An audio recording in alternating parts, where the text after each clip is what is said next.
I took the job because it was easy money, or at least that's what I thought. The contractor didn't ask too many questions, just wanted someone to stay in an old hunting cabin for a few nights while his team finished up work on the roof. He needed someone to keep an eye on the tools and materials, nothing too heavy, just making sure nothing got stolen. The pay was decent and I didn't have anything better to do. It was early November, and the Yorkshire Dales were already sinking into winter. The days were short, the air sharp, and the kind of damp that settled in your bones. The cabin sat in the middle of a valley, surrounded by rolling hills covered in dying bracken and half-bare trees. It wasn't a bad place to be, but the isolation hit me the moment I stepped out of my van. The road leading up to the cabin was barely a road at all, just two muddy tracks cutting through the grass. My van struggled the last few meters, tires slipping, and I knew I wasn't getting out of there in a hurry if the weather turned worse. That thought sat in the back of my mind as I grabbed my bag and made my way inside. The cabin was small, basic, and cold. One main room with a fireplace, a cot shoved against the wall, a tiny kitchen area, and a locked storage room where the tools were kept. The only light came from a single, bare bulb hanging from the ceiling. Electricity came from a generator out back, though the guy who hired me warned me to use it sparingly. Fuel was running low. There was a radio on the shelf, but no signal. No Wi-Fi, no phone service. The nearest village was a good 15 miles away, and the last few miles of road were barely passable. I was on my own. The first night was uneventful. I made a fire, ate a sandwich, and sat there listening to the wind pushing against the cabin. Every so often, I'd hear something scuttle across the roof, branches, maybe, or a bird. At some point, I must have dozed off. When I woke up, the fire had burned low, and the room was filled with shadows. I heard something outside. Not the wind, not an animal, something slow, deliberate. Footsteps. I held my breath, listening. They circled the cabin once, then stopped just outside the door. I waited, heart hammering in my chest. Nothing. After a few minutes, I forced myself up, grabbed the flashlight, and edged toward the window. I couldn't see much, just the outline of the trees against the night sky, the grass swaying in the wind. No sign of anyone. I told myself it was my imagination. Maybe a deer had wandered too close. Maybe I was just jumpy, not used to being alone out here. Either way, I shoved the chair against the door before going back to sleep. The second day passed without trouble. I checked the supplies, made sure nothing had been stolen, and spent most of the afternoon chopping wood for the fire. The sky was gray, the air thick with the promise of rain. As night fell, the wind picked up again, howling through the valley. I tried to ignore it, focusing on the fire, the rhythm of chopping wood, the weight of the axe in my hands. But as the hours dragged on, I couldn't shake the feeling that I wasn't alone. Started small, a flicker of movement in the trees, a sound just beyond the edge of the clearing. I told myself it was nothing, but then, just past midnight, I heard something again. Footsteps, slow and deliberate, moving toward the cabin. I turned off the light and waited. The footsteps stopped just outside the window, and for a long time, there was silence. Then, a slow, quiet tap against the glass. I barely breathed. My heart was pounding so hard I thought whoever was outside would hear it. Tap, tap, tap. I forced myself to move, reaching for the axe I'd left near the fireplace. My fingers closed around the handle, the wood warm from the heat of the fire. Silence. I waited. Nothing. After what felt like hours, I finally worked up the nerve to check the window. No one was there, but just beneath the glass, pressed into the damp soil, was a single boot print. By morning, I was ready to leave. I didn't care about the money, I just wanted out. But when I stepped outside, I found the van wasn't going anywhere. The back tires were completely buried in mud. The ground turned to mush from last night's rain. I tried rocking it back and forth, shoving branches under the wheels, but it was useless. I wasn't getting out of there anytime soon. That left one option: wait it out. I spent most of the day checking the area, looking for any sign of who might have been out there last night. There were no fresh tracks, nothing stolen, no signs of forced entry. By late afternoon, the sky had darkened again. the wind carrying the first bite of an approaching storm. I made sure the door was locked, barricaded the window with the heaviest thing I could find, and kept the axe within arm's reach. The storm hit just past midnight. The wind roared through the valley, rain hammering against the roof. I sat by the fire, trying to convince myself that nothing was out there. Then I heard it. Not the wind, not the rain, something outside. Footsteps, slow and heavy, circling the cabin. I gripped the axe tighter, my knuckles white. The footsteps stopped. Then the doorknob rattled. I held my breath. Then a long, slow scratch against the wood. Whoever was out there wasn't in a hurry. They were waiting, listening. I forced myself to move, stepping quietly toward the window. The rain made it hard to see, but for a split second, I caught movement, just the shape of a figure standing near the treeline, watching, waiting. Then they were gone. I didn't sleep. By the time morning came, I had made up my mind. I was walking out of there. The rain had stopped, but the valley was soaked, the mud thick and heavy. I grabbed my bag, the axe, and whatever supplies I could carry. As I stepped outside, I stopped. Near the treeline, half buried in the mud, was something that hadn't been there before. A single, rusted hunting knife.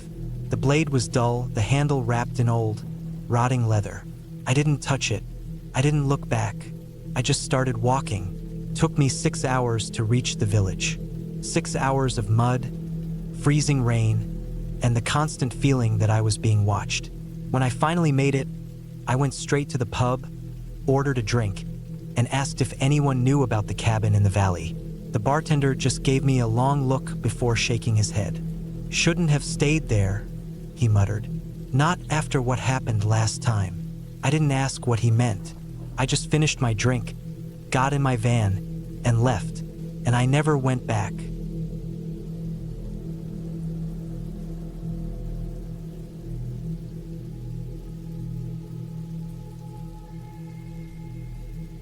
It started with an old hunting cabin deep in the woods, the kind that looks like it had been there long before anyone alive could remember.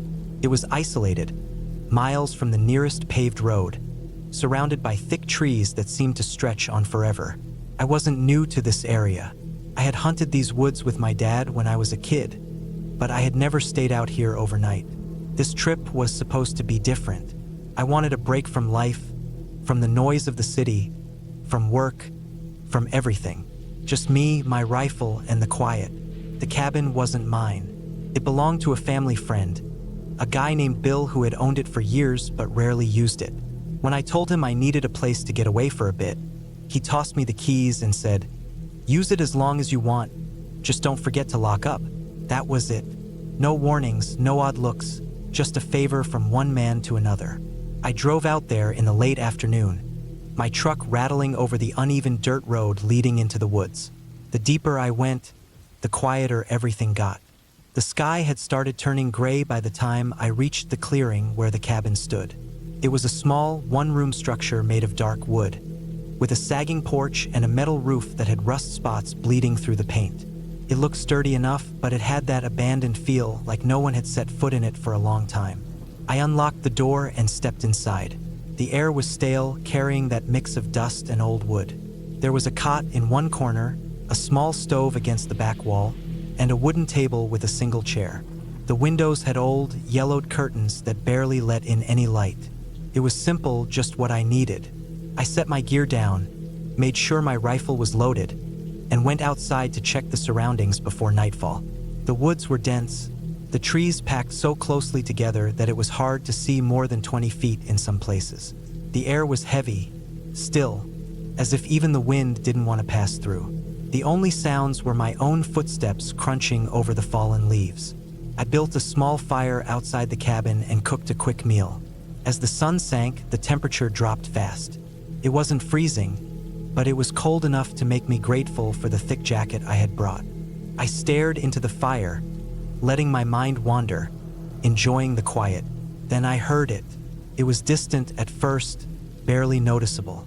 A rustling sound, like something moving through the trees. I figured it was an animal, a deer, maybe a coyote, but the sound didn't fade. Kept coming, growing louder, closer. I stood up, rifle in hand, staring into the darkness beyond the firelight. The woods were thick, but something about the movement felt off. It wasn't the normal, scattered steps of an animal. It was slow, deliberate. I could hear the branches snapping under its weight. Whatever it was big. Then it stopped. The silence that followed was worse than the sound itself.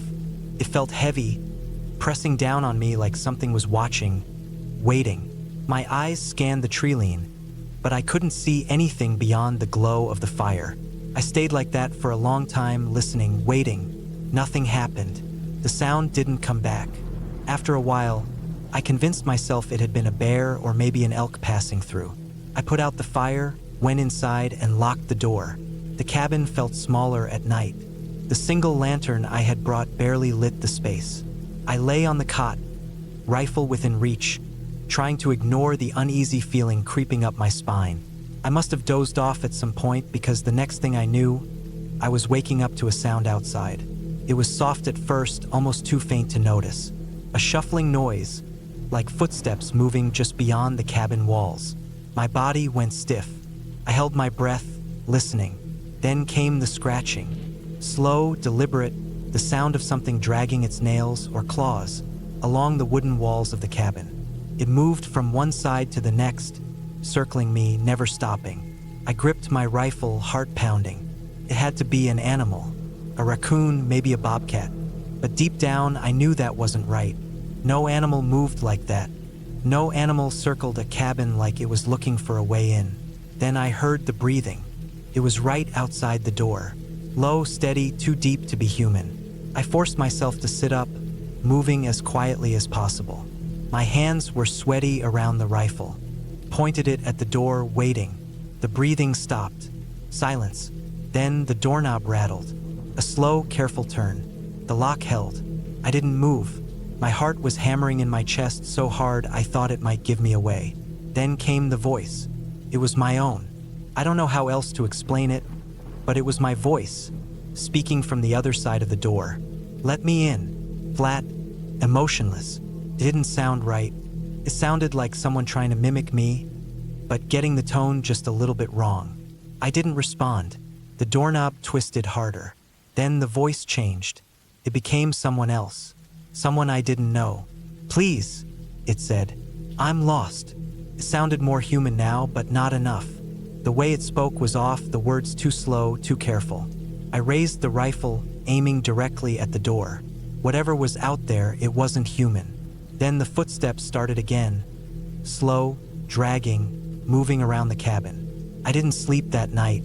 The next morning, as soon as the sun was up, I packed my gear, threw open the door, and scanned the area. Nothing was there. No footprints, no signs of anything having been outside. But as I turned to leave, something caught my eye. Carved into the wooden door, in deep, uneven scratches, were 3 words. Let me in. I never went back to that cabin. I never told Bill what happened. But I know what I heard, and I know that whatever was out there wasn't human.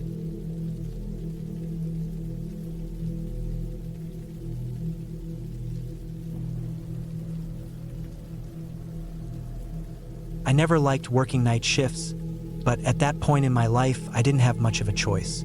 I was 34 years old, working maintenance for a company that managed old properties across the countryside. Most of the time, it was simple things, checking up on abandoned buildings, making sure squatters hadn't moved in, and occasionally fixing up remote places that the company planned to sell. That's how I ended up at the graveyard cabin. It wasn't a place anyone lived in. It was an old caretaker's shack, built right on the edge of a forgotten cemetery deep in the woods. The company owned the land, but it hadn't been touched in years. The cabin was supposed to be checked on every 6 months, but no one had been out there in over 2 years. I was given the job. I drove out in an old truck, following miles of dirt roads until I found the turnoff. The path leading to the cabin was barely visible, overgrown with weeds and thick brush. I had to get out and move fallen branches just to make it through. The deeper I went, the more I realized how isolated the place was. The trees closed in, dark and heavy, the sky barely visible through the thick branches. It had rained earlier in the day, and the air was damp, carrying the smell of wet earth and rotting leaves. When I finally reached the cabin, it was worse than I expected. The wood was rotting, the windows were filthy, and the front door was slightly open, hanging crooked on its hinges. The cemetery sat just beyond it, a field of weathered headstones stretching into the trees. Some were leaning, others had fallen completely, and the ground was covered in dead grass and creeping vines. I killed the engine and sat in the truck for a minute, listening. No wind, no birds, just the distant sound of water dripping from the trees. Something about the place made me uneasy, but I had a job to do. I grabbed my flashlight and stepped out. The first thing I did was check the outside of the cabin. The back door was locked, but the front was open, just as I had seen. That wasn't normal. No one was supposed to be out here. I looked for footprints, but the rain had washed everything clean. The place had a sagging front porch, half of the railing missing, and a single wooden step that creaked under my weight. Inside, it was worse than I thought. The air was stale, thick with the scent of mildew and old wood. The cabin was just one big room. An old bed in the corner, a rusted stove, and a small table covered in dust. There were no signs of recent activity. No footprints in the dust, no trash, no personal belongings. Just a place that had been left to rot. I checked the stove, the walls, even the bed. Everything was in the same condition it had been the last time someone had come out here. I took out my phone to check the time, almost 8 p.m. I finish up quickly and be on my way. Then I heard something outside. It was faint, but clear. A rustling sound near the tree line.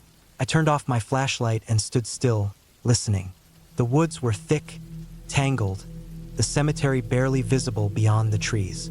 I scanned the area, but I didn't see anything. Probably an animal. A deer, maybe. I went back inside and made some notes. The place was falling apart, but it was still standing. No signs of break-ins, no squatters, no major damage besides natural decay. I could report it and be done. Then I saw it.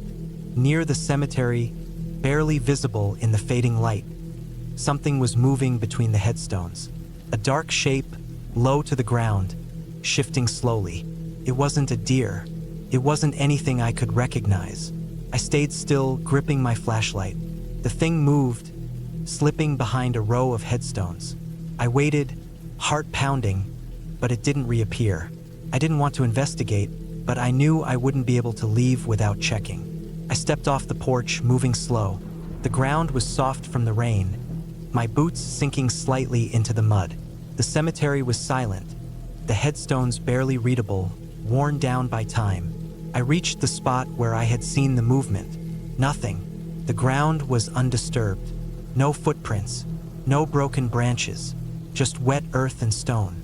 Then I heard it again. Behind me, I turned, flashlight sweeping over the trees. A shape darted out of view, something quick and low to the ground. My breath caught in my throat. It was fast, too fast for anything that should be out here. I took a step back, then another. I didn't care what it was anymore. I was leaving. I hurried toward the truck, but before I reached it, I saw something else. The cabin door. It was closed. I hadn't shut it. I stood there, gripping my flashlight, trying to think. I had left it open when I stepped outside. There was no wind, no reason it should have moved. Something was inside. I reached into my jacket for the small knife I carried. It wasn't much, but it was better than nothing. I took a slow step forward, then another.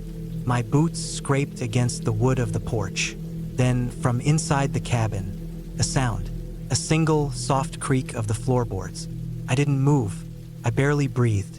The sound didn't come again. I took a step back. I wasn't going inside. Whatever was in there, it could stay. I turned and walked to the truck, keeping my eyes on the cabin the whole time. My hands were shaking as I reached for the door handle. I climbed in, locked the doors, and started the engine. The headlights flooded the front of the cabin. Nothing moved. I backed up, turning onto the overgrown path. The headlights swept across the cemetery one last time, illuminating the old stones, the twisted trees, the wet ground, and something else. Standing at the edge of the tree line, just beyond the graves, a figure, tall, motionless, facing me. I didn't stop. I didn't breathe. I pressed the gas and drove. I didn't look back. By the time I made it to the main road, my hands were so tight on the wheel that my knuckles ached. I drove straight to the office, filled out the report, and turned in my keys. I quit the next day. I don't know who or what was out there that night. I don't want to know, but I do know one thing. I wasn't alone in that graveyard, and I never will be.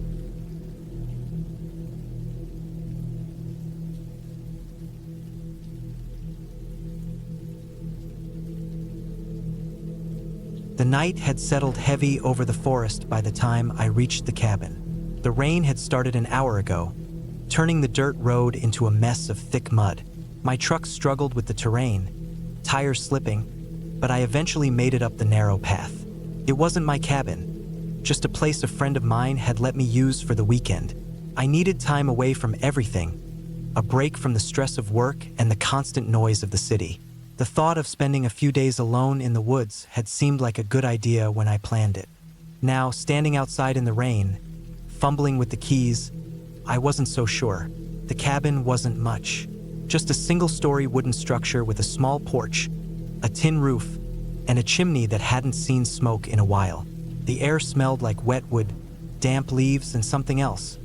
Something stale, like old air that hadn't been moved in a long time. Inside, the cabin was colder than I expected. The wood stove sat in the corner, a small pile of logs stacked beside it. I dropped my bag near the door and went straight for the matches.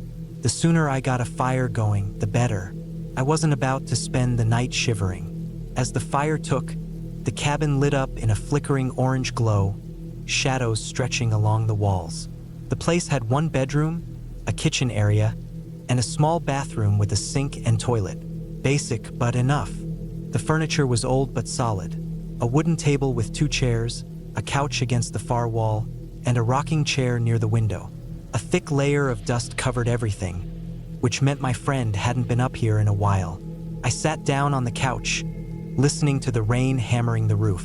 The wind had picked up, and the trees outside creaked in protest. I should have felt relaxed. The whole reason I came here was to unwind, but something about the place didn't sit right. Maybe it was just the isolation. Maybe it was the way the trees pressed in too close, or the way the firelight made everything feel smaller. An hour passed. The rain kept falling. I ate a quick meal, just some canned soup I'd heated over the stove, then decided to check the place out a little more. There wasn't much to see, but I wanted to make sure all the doors and windows were locked before I settled in for the night. I started with the front door, testing the lock. It held firm. The windows were next. The one by the rocking chair was fine, as was the one in the kitchen. Then I got to the bedroom window. It was already locked, but something about it made me pause. The glass had smudges on it, like someone had touched it recently. I ran a finger over them. Not dust, something oily, something fresh. I tried to tell myself it was just condensation, that maybe the rain had done something weird to the glass. But then I looked down. There were footprints outside. Not old ones, not ones half washed away by the rain. These were clear, deep impressions in the wet mud, leading from the tree-lean to the window, and then away again. I stared at them for a long time. The fire crackled behind me, but the warmth didn't reach my skin anymore. I felt exposed, standing there, like I had my back turned to something I shouldn't. Slowly, I stepped away from the window, my heartbeat picking up. I grabbed the flashlight from my bag and turned it on. Through the rain-streaked glass, I scanned the woods. The beam bounced off tree trunks, cutting through the dark in thin, shaky lines. Nothing moved, nothing changed, but that didn't mean no one was out there. I stood there for a while, watching. Then, finally, I let the curtain fall back into place. I didn't like this. I didn't like any of it. I checked the back door, locked. Checked the small shed out back through the window, untouched. I tried to calm myself down, telling myself it was just some hunter or hiker passing through earlier. Maybe they got too close. Maybe they were just curious. But deep down, I didn't believe that. I forced myself to sit back down, keeping the flashlight within reach. The rain had softened a little, turning into a steady drizzle. The wind had died down too. For a while, nothing happened. I almost convinced myself that I'd overreacted. And then I heard it. A sound from outside. Not the wind, not the rain. Footsteps. Slow, deliberate, coming from the back of the cabin. I didn't move. I barely breathed. My ears strained, trying to pick up every detail. The steps stopped near the back door. A pause. Then, a soft scrape, someone testing the handle. I grabbed the poker from beside the wood stove. The handle rattled again, harder this time. Locked. Thank God. For a long time, there was silence. Then the footsteps moved again, circling around toward the side of the cabin. I tightened my grip on the poker. The fire had burned down a little, leaving the cabin darker than before. I could hear my own pulse in my ears. The steps reached the front porch. The wood creaked under the weight of whoever was out there. Then, another pause. Another long, unbearable silence. I forced myself to move, standing up as quietly as I could. My truck keys were in my bag, just a few feet away. If I had to, I could make a run for it. And then, just as suddenly as it had started, the footsteps retreated. Back down the steps, back into the trees. I didn't move for a long time. I just stood there, gripping the poker, listening to the rain. The rest of the night stretched on, endless and heavy. I didn't sleep. I barely blinked. Every small sound made my muscles tighten, my breath hitch. The fire died down completely, leaving the cabin cold and dark. By the time the first light of morning broke through the trees, I was already packing my bag. I didn't even bother making coffee. I just grabbed my things, threw on my jacket, and stepped outside. The footprints were still there. New ones. They led from the porch back into the woods, disappearing into the trees. I didn't look any longer than I had to. I got in my truck, started the engine, and didn't stop driving until I was miles away from that cabin. I never went back, never asked my friend about it, never told anyone what happened. But I know what I heard, and I know someone was out there, waiting, watching, and they weren't just passing through.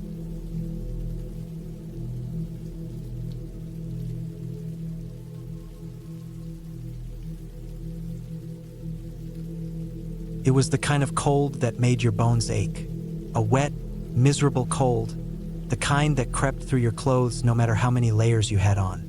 The kind that got under your skin and settled deep inside, making you feel like you'd never be warm again. I was in the middle of nowhere, surrounded by thick forest, miles away from the nearest paved road. The cabin was old. Not the charming, rustic kind of old, but the forgotten, falling apart kind. The kind where the walls were warped from years of neglect, the wood swollen from the constant damp, and the floor creaked no matter how careful you were. It had been my uncle's, though I hadn't seen him in years. He'd disappeared, just vanished one day, leaving behind nothing but this place and a whole lot of unanswered questions. I wasn't sentimental. I didn't come here to dig up old memories or try to figure out what had happened to him. I came here because I needed a break from everything. The noise of the city, the weight of responsibilities, the constant feeling of being watched even when I was alone. I wanted quiet. I wanted space. The drive had taken longer than I expected, the road narrowing into a muddy path that barely qualified as a trail. My truck had struggled through deep ruts, the tires spinning in the wet earth more than once. By the time I reached the cabin, the sky was already darkening, heavy clouds pressing down, thick with the promise of rain. I stepped out of the truck, stretching my stiff legs, and took in the cabin. It looked smaller than I remembered. The roof sagged slightly in the middle, and the windows were so dirty they were almost opaque. The front door hung slightly open, shifting with the wind. That made me stop. I was sure I had locked it. I had stopped by a few months back, after the lawyer handling my uncle's affairs gave me the key. I hadn't gone inside then, just checked the locks, made sure no one had broken in. I remembered pushing the door shut, testing the lock. It had been stiff, but it had held. Now it was open. I stood there for a moment, listening. The wind rustled through the trees, branches creaking, leaves whispering against each other. Rain started to fall, slow at first, soft patters on the leaves, then heavier, cold droplets striking my skin. I stepped onto the porch. The boards groaned under my weight. I pushed the door open wider. The inside was worse than I remembered. Dust coated every surface, the air thick with the smell of damp wood and something else. Something stale, almost metallic. The furniture was still there, though it was covered in grime. The cushions on the old couch sunken, the fabric torn. The fireplace was empty except for a few charred logs and a scattering of ash. I dropped my bag by the door, brushing rain from my jacket. I had planned on cleaning up a bit, maybe getting a fire going, but now all I could think about was the door. Had someone been here? Was someone still here? I checked the back door. It was locked. The windows were all shut, the latches stiff from years of disuse. If someone had been inside, they hadn't gotten in through the back. I tried to shake it off. Maybe I had just forgotten to lock it. Maybe the wind had pushed it open, but it didn't feel right. I went back outside to grab more of my gear. The rain was steady now, drumming against the roof, soaking into the ground. I grabbed my sleeping bag, a lantern, and some firewood from the truck, then locked the door behind me. I spent the next hour getting the place as livable as possible. The fireplace took some work, but eventually I got a fire going. The flickering light cast long shadows across the walls, making the cabin feel smaller, more enclosed. I tried to ignore the feeling in my gut, the itch at the back of my mind that told me something was off. I checked my phone. No service. That didn't surprise me. I had expected it. Still, it made the feeling worse. I ate a quick meal, then unrolled my sleeping bag near the fire. The wind howled outside, rattling the windows. The rain came in sheets now, heavy and relentless, drowning out all other sounds. I lay there for a long time, staring at the ceiling, listening to the wind and rain, waiting for sleep to come. Then I heard it, a noise from outside, a thud. It wasn't the wind. It wasn't a branch breaking under the weight of the rain. It was deliberate, heavy. I held my breath. Another thud, closer this time. I sat up slowly, every muscle tense. The fire flickered, casting strange shadows along the walls. I reached for the lantern, turning the knob as low as it would go. The light dimmed, leaving the room in near darkness. Another thud, right outside the door. I forced myself to breathe slowly, evenly.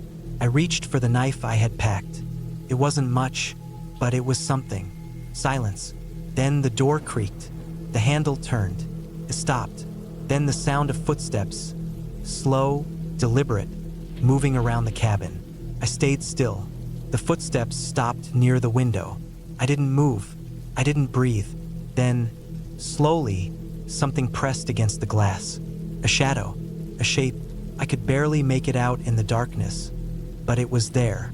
A figure, standing just outside, watching. The rain poured. The fire crackled. The figure didn't move. Minutes passed. An eternity. Then, just as slowly as it had appeared, it was gone. I didn't sleep that night. I stayed awake, listening, waiting, knife in hand. The footsteps didn't return. When morning came, I went outside. The rain had washed away most of the footprints, but I could still see them near the porch. Deep impressions in the mud, circling the cabin. I left that day. I didn't pack up properly. I didn't care. I got in my truck and drove, pushing through the mud, through the narrow road, back to civilization. I never went back.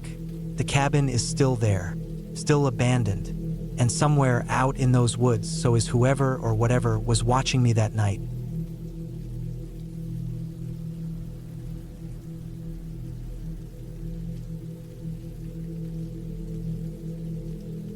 It had been raining for hours, the kind of rain that doesn't let up, that soaks into the ground and fills the air with the smell of wet soil and pine. The kind that makes everything feel colder than it is. The roads had turned into slick, twisting ribbons of mud and stone, and the wind howled through the valleys like something alive. I had been driving through the mountains of northern Italy for most of the afternoon, trying to make it to a cabin a friend had lent me for a few days. A quiet place, tucked away in the trees, far from anything. It seemed perfect when he offered it to me. A break from the stress of life, a place to clear my head. But now, with the rain hammering down and the sky growing dark, it didn't feel as inviting. I almost missed the turnoff. A narrow, barely visible path veered off the road. A single wooden sign barely visible in the rain. I slowed down, the tires slipping slightly as I turned onto the muddy track. The headlights cut through the rain, but the trees pressed in on both sides, making it feel like I was driving into a tunnel. The further I went, the rougher the path became. Rocks jutted out of the mud, and deep puddles splashed against the underside of the car. My hands tightened on the wheel as I carefully navigated each twist and dip. After what felt like forever, the cabin came into view.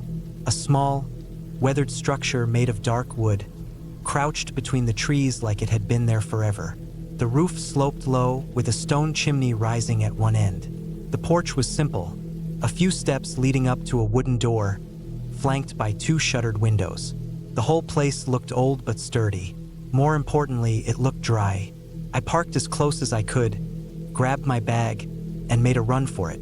By the time I reached the door, my clothes were soaked, the cold sinking into my skin. The key turned easily in the lock, and I pushed inside, kicking the door shut behind me.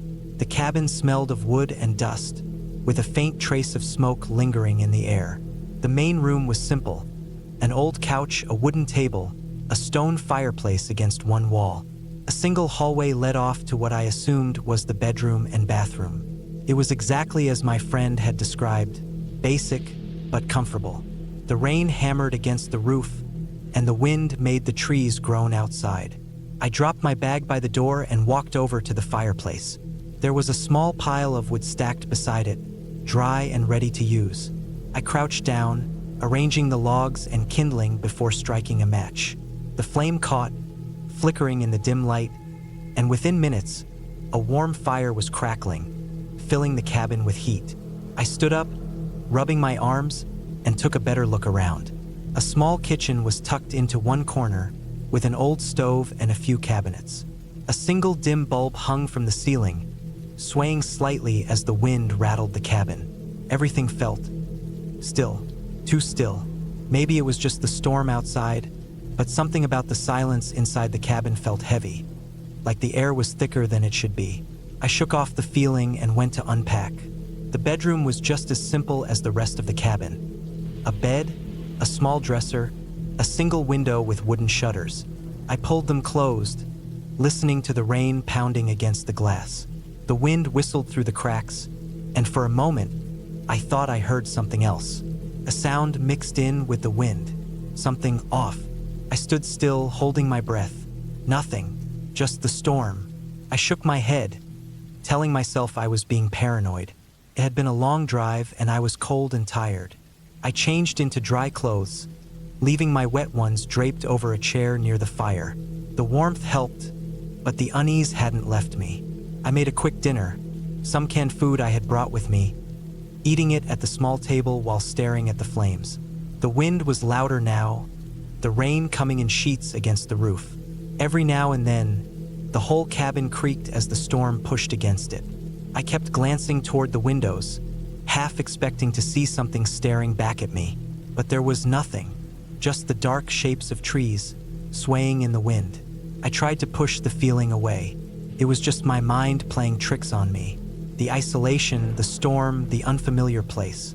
It all added up, but deep down something felt wrong. I decided to head to bed early, hoping that sleep would help shake the unease. I left the fire burning, just in case the cabin got too cold during the night. As I lay down, the sound of the storm filled the room, pressing in from all sides. The wind howled, the rain drummed against the roof, and somewhere in the distance, thunder rumbled. I closed my eyes, telling myself I was safe, that the door was locked, that the shutters were closed, that I was alone. Sometime in the middle of the night, I woke up. Something was wrong. The rain was still falling, the wind still howling, but something was different. The air in the room felt heavy, thick, like it was pressing down on me. I lay still, listening, and then I heard it, a sound just beneath the storm, a creak, a slow, deliberate creak, like a footstep on old wood. My breath caught in my throat. The cabin was old, it made noise when the wind pushed against it, but this was different. This was inside. I I lay frozen, my heart hammering in my chest. My mind raced, trying to make sense of it. Maybe the wind had shifted something. Maybe the fire had made the wood crack. Maybe another creak. Closer this time. I barely breathed. I reached under the bed, fingers wrapping around the handle of my hunting knife. I hadn't expected to need it, but I had brought it just in case. Now I gripped it tight, my palms sweaty despite the cold. The cabin was dark except for the faint glow of the fire, flickering through the open doorway of the bedroom. I stayed still, listening. The wind screamed against the cabin, making the walls tremble. But underneath it, I swore I heard breathing. Slow, steady, not mine. I swallowed hard. My pulse pounded in my ears. I had locked the door. I knew I had. The windows were shut. No one should be inside. But I wasn't alone. For what felt like an eternity, I didn't move.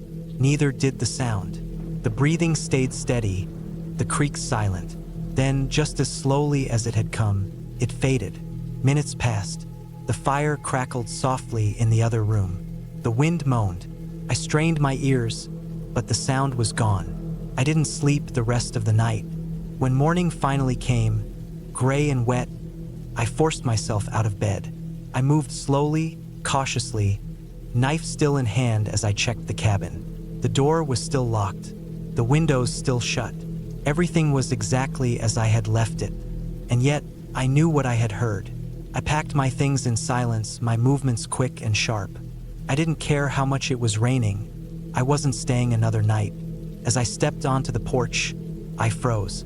There, in the mud, just beneath the window of my room, footprints, leading away from the cabin. And they weren't mine. I never went back.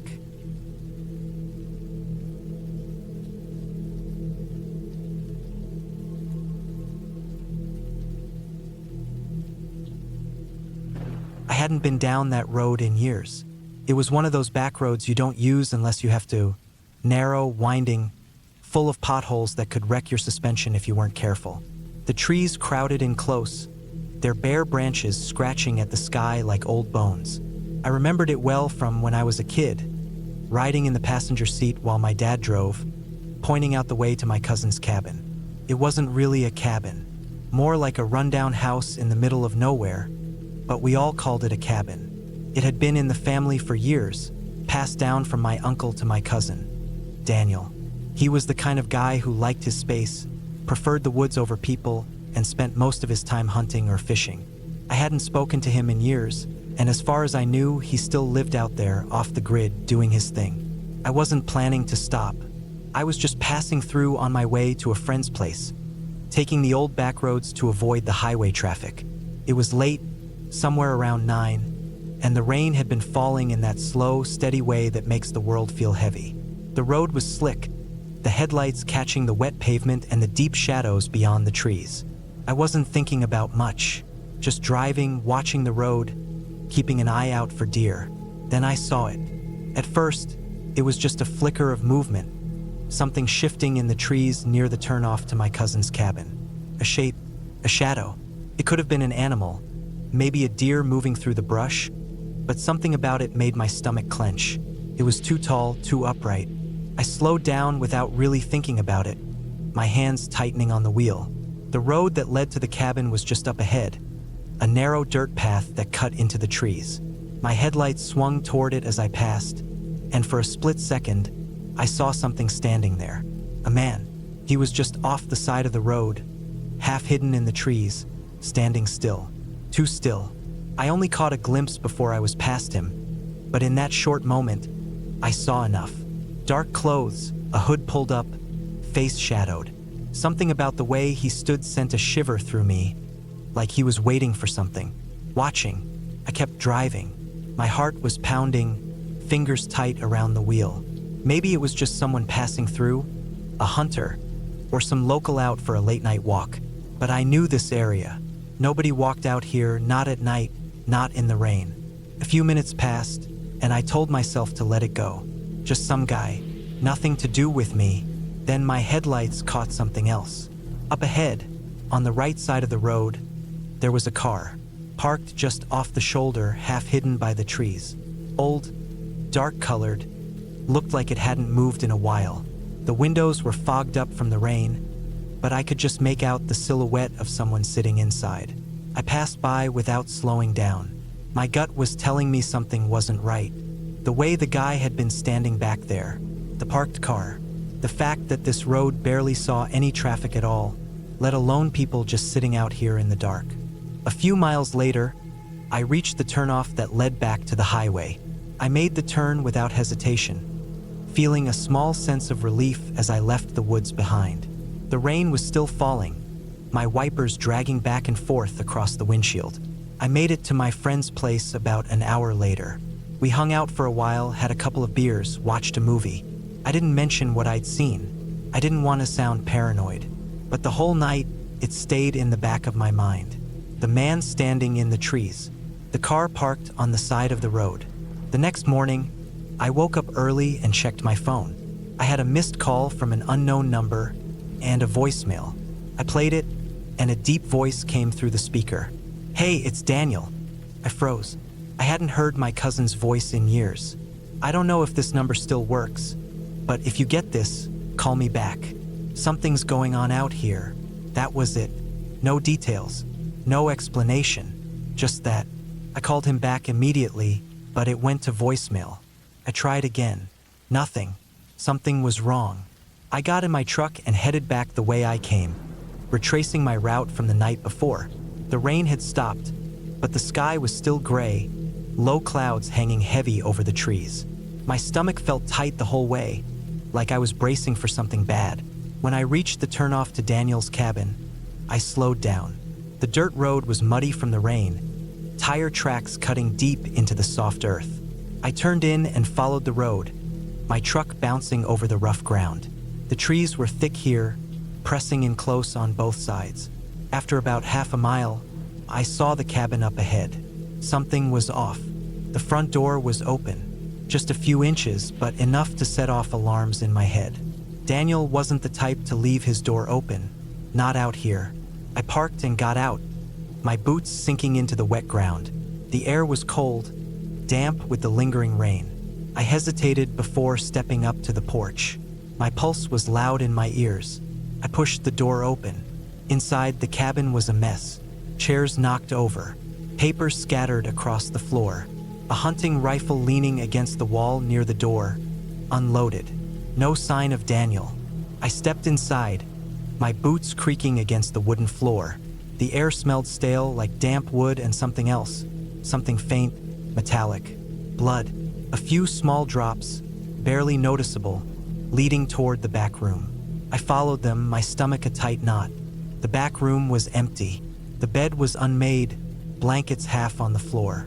The window was open, rainwater pooling on the windowsill. And then I saw the footprints, mud, tracked in from outside, leading from the window to the middle of the room, leading back out. Someone had been here, and they had taken Daniel with them. I stood there for a long time, staring at the empty space where my cousin should have been. The air was heavy, silent. I didn't call the police right away. I don't know why. Maybe I was in shock. Maybe I already knew, deep down, that they wouldn't find anything. Because whoever had been watching from the trees last night, whoever had been sitting in that car, they were long gone, and so was Daniel.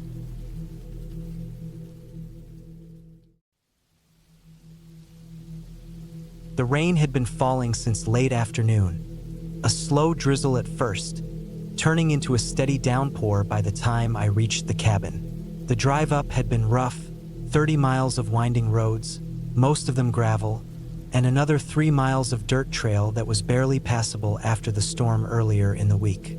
The tires of my truck slid more than once on the muddy ruts, but I made it. I killed the engine and listened to the rain hammering against the windshield, the sound rhythmic, almost hypnotic. The forest was dark around me, thick trees stretching in every direction, their tops swaying under the wind. The place was isolated, which was the whole point. I needed the time alone, a few days of quiet, away from work, away from the city, away from everything. I grabbed my bag from the passenger seat, pulled my jacket tighter around me, and stepped out into the rain. The cold hit immediately.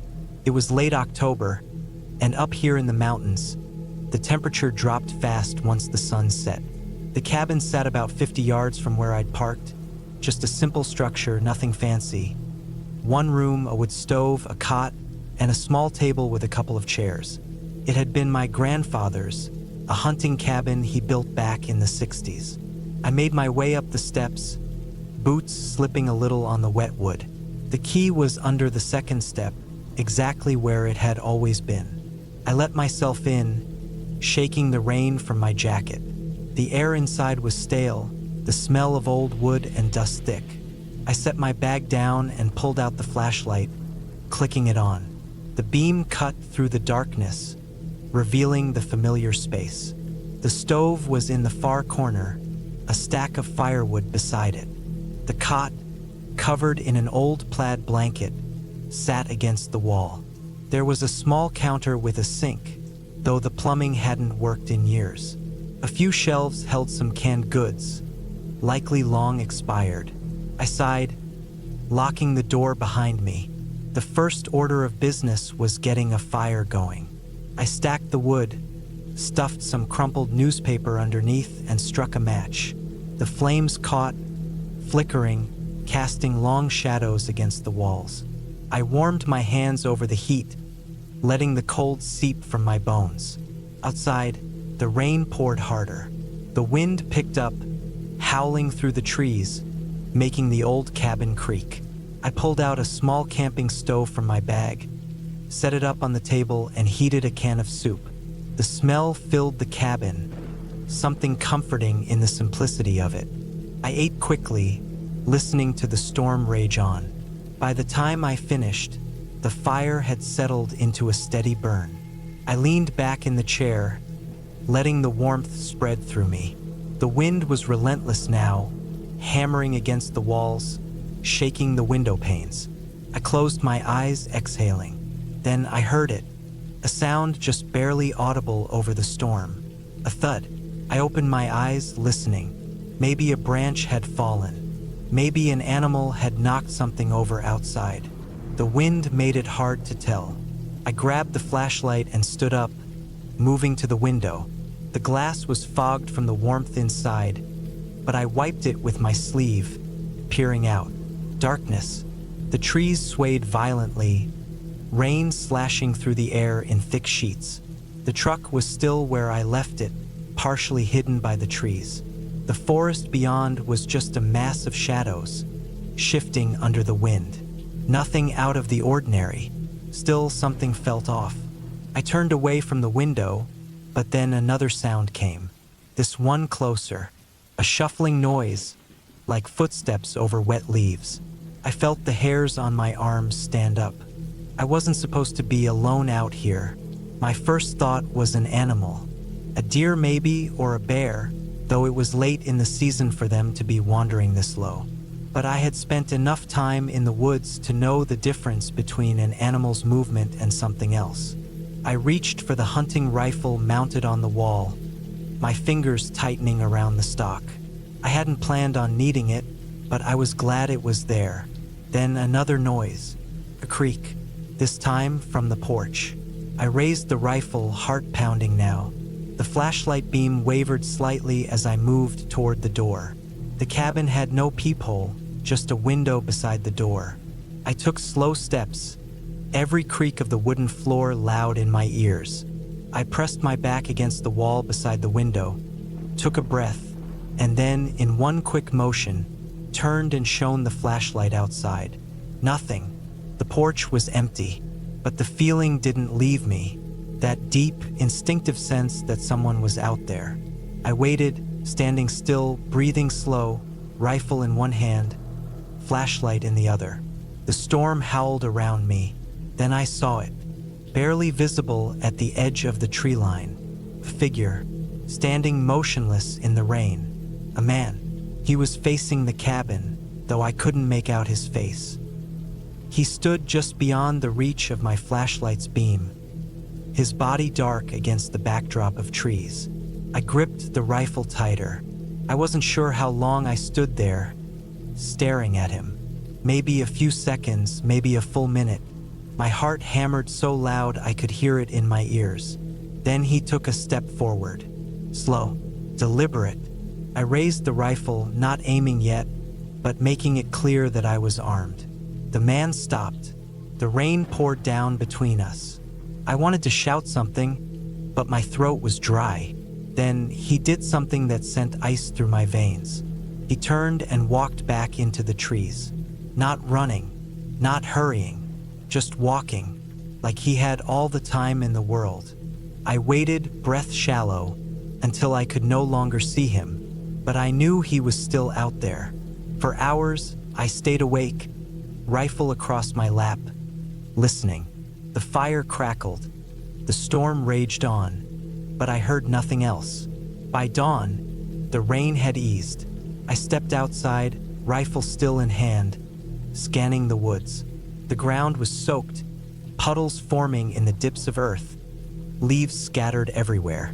But near the edge of the tree line, I saw them. Footprints, leading to the cabin, and then away. I never saw him again. Never found out who he was or what he wanted. But I packed my things that morning and left, and I never went back to that cabin again.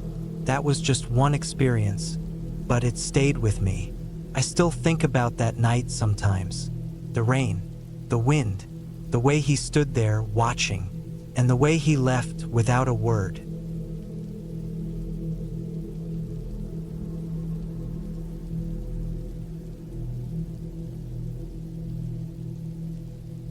It was late November, the kind of cold that seeped into your bones even when the air was still. I had been planning this trip for weeks, a solo hunting weekend deep in the woods of northern Montana. The land belonged to an old friend of my dad's, a retired logger who had built a small cabin out there decades ago. I'd been given permission to stay there while I hunted, but I wasn't expecting much in terms of comfort. I just needed a dry place to sleep and somewhere to keep warm at night. I left early on a Friday morning, the truck packed with everything I needed: rifle, ammo, sleeping bag, food, and enough firewood to last a few nights. The drive took longer than expected. The main roads were fine, but the last stretch was a nightmare. A narrow dirt trail led into the trees, winding up and down steep hills, made worse by the recent rain. By the time I reached the clearing where the cabin stood, the sky was already turning gray, hinting at an early sunset.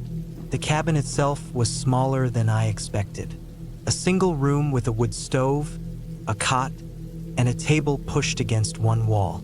It smelled like damp wood and old dust, like it hadn't been used in months.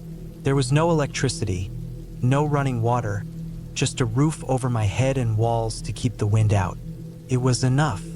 I spent the first couple of hours setting up, unpacking, stacking firewood near the door, and checking over my rifle. By the time I stepped outside to take a look around, the sun was already slipping behind the trees, casting long shadows over the clearing. The silence was heavy, the kind you only find deep in the wilderness. No distant hum of traffic, no voices, just the occasional rustling of wind through the trees. That night, I ate a quick meal, stoked the fire, and lay down on the cot, staring at the ceiling while the wind pushed against the cabin walls. I didn't sleep well, not because I was scared, just restless. The kind of feeling you get when you're alone in a place that doesn't quite feel like yours. The next morning, I was up before dawn.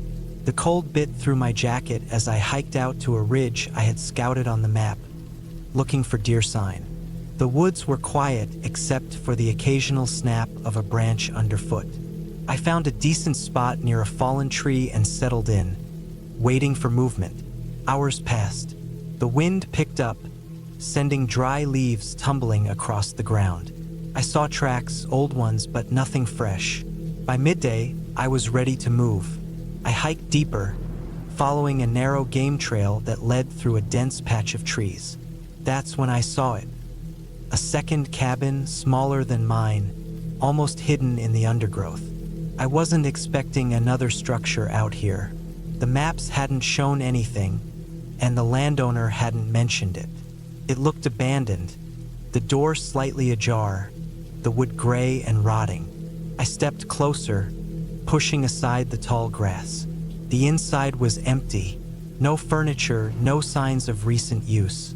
Just a broken window and leaves scattered across the floor. I stood there for a while, listening. There was something unsettling about it, something that made me feel watched. Maybe it was just the isolation, the way the wind funneled through the trees, making the whole place feel alive. I didn't stay long. By the time I got back to my cabin, the sun was dipping low again. I was tired, frustrated at the lack of game, but I still had another day ahead of me. I made dinner, stoked the fire, and lay back down on the cot, trying to push the image of that second cabin out of my mind. Sometime in the night, I woke up, not to a sound, just a feeling, a heaviness in the air, like something wasn't right. The fire had burned low, casting flickering shadows across the walls. I sat up, listening. The wind had died down, leaving nothing but silence. Then footsteps, not close but not far either, somewhere out in the trees. Slow, deliberate. I reached for my rifle, my heart pounding. The sound stopped. I held my breath, straining to hear, but the woods were silent again. Maybe an animal, maybe my mind playing tricks, but I didn't sleep after that. The next morning, I found tracks in the dirt near the tree line. Not deer, not anything I could easily explain. Human. They led toward the second cabin. I followed them, rifle in hand. The tracks were fresh, the damp earth still soft where they had pressed in. They stopped near the open doorway of the abandoned cabin. I stepped inside again, scanning the empty space. That's when I saw it, something new. A pile of ashes in the corner, faint but recent, like someone had built a fire there in the last day or two. Someone had been here. I left quickly, making my way back to my own cabin. I couldn't shake the feeling that I wasn't alone out here. I had another night ahead of me, but my gut told me to leave. That evening, as the light faded, I packed up. I kept the fire burning, kept my rifle close, but I didn't sleep. Every creak of the trees, every shift in the wind put me on edge. I waited for the footsteps to return, but the night passed in silence.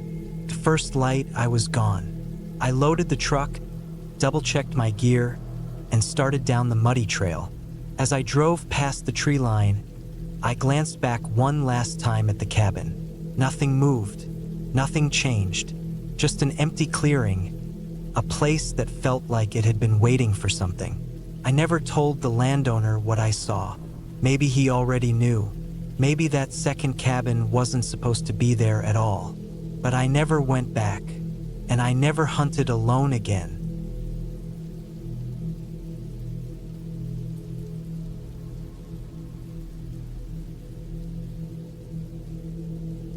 I never liked driving long distances at night, especially through areas I wasn't familiar with.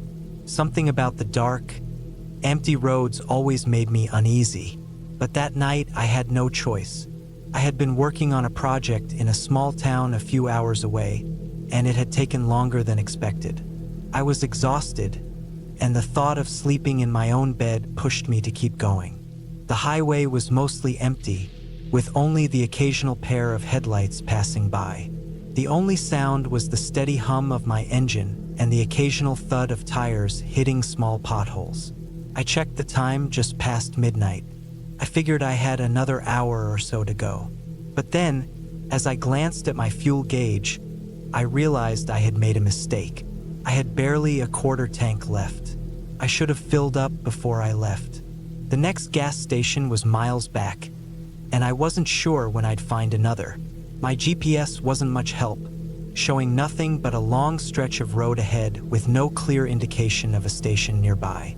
Then I saw it, a small green road sign, weathered and bent at the edges. It pointed toward a side road, with cabins and fuel, 5 miles, written in faded white letters. I hesitated for a second but decided to take the exit. 5 miles wasn't far, and I wasn't in the mood to push my luck running on fumes. The road was narrow and rough with thick trees lining both sides. My headlights barely cut through the darkness. Felt like I was driving into nowhere. I kept going, watching the mileage tick up. After what felt longer than 5 miles, I finally saw a light ahead. A small wooden sign stood near the road, its paint peeling. "Howard's Cabins and Gas," it read. Behind it was a cabin, dimly lit by an old porch light. There were no other cars, no movement, nothing. I pulled up next to the single gas pump, cutting the engine. It looked old, probably hadn't been replaced in decades. I got out and tried to activate the pump, but nothing happened. No beeping, no sign of it even being operational. I looked around, feeling the weight of the silence. There were no sounds except for the rustling of trees in the wind. I stepped up onto the wooden porch and knocked on the cabin door. The wood was rough, splintered in places. No response. I knocked again, harder this time. Still nothing. I tried the handle. The door wasn't locked. I shouldn't have gone inside, but I did. The air inside smelled stale, like dust and old wood. A single bulb flickered above a wooden counter. The room was small, cluttered with papers, an old cash register, and a few shelves of canned food and supplies. It looked more like an old general store than a gas station. I stepped forward, my boots creaking against the wooden floor. "Hello," I called out instinctively, but my voice just disappeared into the space. I scanned the room. There was a small doorway behind the counter, leading further back into the cabin. Something about it felt wrong. There was an uneaten plate of food on the counter, covered in dust. A cup of coffee next to it had long since dried up, leaving only a dark ring on the wood. Whoever had been here left in a hurry, and they hadn't come back. A noise broke the silence, something shifting outside. It wasn't the wind. It was deliberate, slow, careful movement. I turned toward the window, but I couldn't see anything in the darkness. My heart pounded in my chest. I wasn't alone. I stepped back from the counter, moving as quietly as I could. I needed to leave now, but then I saw it. A door near the back, slightly open. Beyond it, a staircase led downward. A basement. Everything in me told me to get out, to run. But my body refused to move. A part of me needed to know what was down there. Why would a gas station have a basement? I took a step forward, then another. The stairs groaned under my weight. The deeper I went, the stronger the smell became, something damp and rotting. My breath caught in my throat. Then I saw it. A row of old metal cages lined the far wall, barely visible in the dim light. Chains hung from the ceiling. There was dried blood on the floor, dark stains that had seeped into the concrete. My stomach turned. Footsteps. Above me, someone was in the cabin. I turned and ran, taking the stairs 2 at a time. As I reached the top, I caught a glimpse through the window. A figure stood just beyond the porch, partially hidden in the trees. Watching, I didn't stop. I bolted for my car, fumbling with my keys. My hands shook as I shoved the key into the ignition. The engine roared to life. My headlights lit up the trees ahead, and for a brief moment, I saw them. More figures, standing just beyond the tree line. Too many. I slammed my foot on the gas, tires kicking up dirt as I sped back down the narrow road. My hands were locked onto the wheel, my knuckles white. I didn't look back. I didn't stop driving until I saw the glow of a real gas station ahead, miles away from that place. I pulled in, my heart still hammering. The attendant looked at me, probably noticing the way I was breathing hard, my hands still shaking. "You all right?" he asked. I nodded, but I knew the truth. I didn't know what I had found back there, but someone had built that place for a reason, and I had been inches away from finding out exactly what that reason was. and I never wanted to know.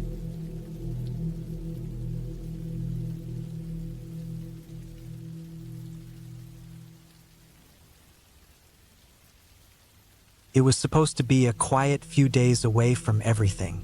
That was the plan. I had been feeling burnt out from work. Just constant deadlines, constant stress, barely any sleep. My head felt like it was always buzzing, my body worn out. I needed space. So, I rented a cabin out in the middle of nowhere, deep in the Australian bush, about 5 hours from Sydney. It was isolated, no reception, and surrounded by dense trees and winding dirt roads. The nearest town was a good hour's drive away, just a tiny speck on the map with a petrol station and a general store. That was fine. I wanted to be alone. I wanted to clear my head. The cabin itself was simple, made of old timber, sitting on a slight incline with a small front porch and a tin roof. It looked sturdy, though weathered, the wood darkened with age and the roof speckled with rust. There was a single bedroom, a tiny kitchen, and a bathroom with an old shower that rattled when you turned it on. Power came from a solar battery and a backup generator, and water was from a rain tank out the back. No TV, no internet, no distractions. Just me and the bushland. I arrived in the late afternoon. The sun was already dipping low, casting golden light through the trees, making long shadows stretch across the dry, uneven ground. The air smelled like eucalyptus, a crisp, earthy scent that made my lungs feel clear for the first time in weeks. I unpacked, locked the car, and settled in. There wasn't much to do that first night. I made some food, sat on the porch for a while, and just listened. The bush was alive with sounds. Birds calling out, leaves rustling in the wind, distant chirps of insects. Felt peaceful. I thought for the first time in a long time that maybe this trip had been a good idea. Then, just as I was heading inside, I heard something. It wasn't an animal noise, not like the others. It was subtle, almost too soft to notice over the other sounds, but I caught it. A light crunch of gravel, like a footstep. I turned quickly, scanning the trees. Nothing. It was probably just the wind knocking a branch loose, maybe a wallaby moving through the scrub. I told myself not to overthink it. I locked the door, checked the windows, and went to bed. The second day, I woke early. The sun was bright, the sky a clear blue. It was warm, the kind of dry heat that made your skin feel tight. I spent most of the morning outside, exploring a little, walking through the trees. The land stretched out for miles, rugged and wild, untouched except for the narrow dirt road leading in. It was beautiful, but there was something about it that made me feel small, like I didn't quite belong there. I saw animal tracks in the dirt, some old, some fresh. Kangaroo, maybe, a few small burrows. Nothing unusual. But then, a little further from the cabin, I found something strange. A footprint. It was deep, clear in the dry soil. Not an animal, but a person. A bare foot, large, maybe a man's. The toes pressed firm into the dirt. It wasn't fresh, but it wasn't old either. It hadn't rained in at least a week, so it had to be recent. That was odd. I hadn't seen anyone since I got there. There were no houses nearby, no hiking trails, nothing. Just endless bushland. I tried to ignore it, but the thought stuck with me. That night, I was more aware of the sounds outside. The usual hum of insects, the occasional rustle in the trees. I told myself it was just the normal noises of the wild, but my mind kept going back to that footprint. Then, at some point late at night, I heard something again. A thud. Not inside the cabin. Outside. It was close, somewhere near the porch. I held my breath, listening, my pulse hammering in my ears. There was another sound, a slow, deliberate step on the wooden boards outside. Someone was there. I stayed still. The cabin had no curtains, and the moon was bright, casting pale light through the trees. I didn't want to move, didn't want to make a sound. The steps stopped. I waited, barely breathing. Then, After what felt like forever, I heard them move again, this time, slowly, stepping off the porch. The sound faded, swallowed by the night. I didn't sleep after that. By morning, I told myself I had imagined it. Maybe it had been an animal, maybe a possum or a dingo sniffing around. I forced myself to shake it off. I stepped outside. The sun was warm, the air still. Everything looked normal. But then I saw it. On the porch right near the door. Footprint. The same size as the one I had found in the dirt, but fresh this time. Pressed into the fine layer of dust on the wooden boards. I felt cold despite the heat. Someone had been there, watching, standing right outside my door. I decided I was done. I didn't care how peaceful I had wanted this trip to be. I packed my things fast, shoving them into my bag, throwing everything into the car.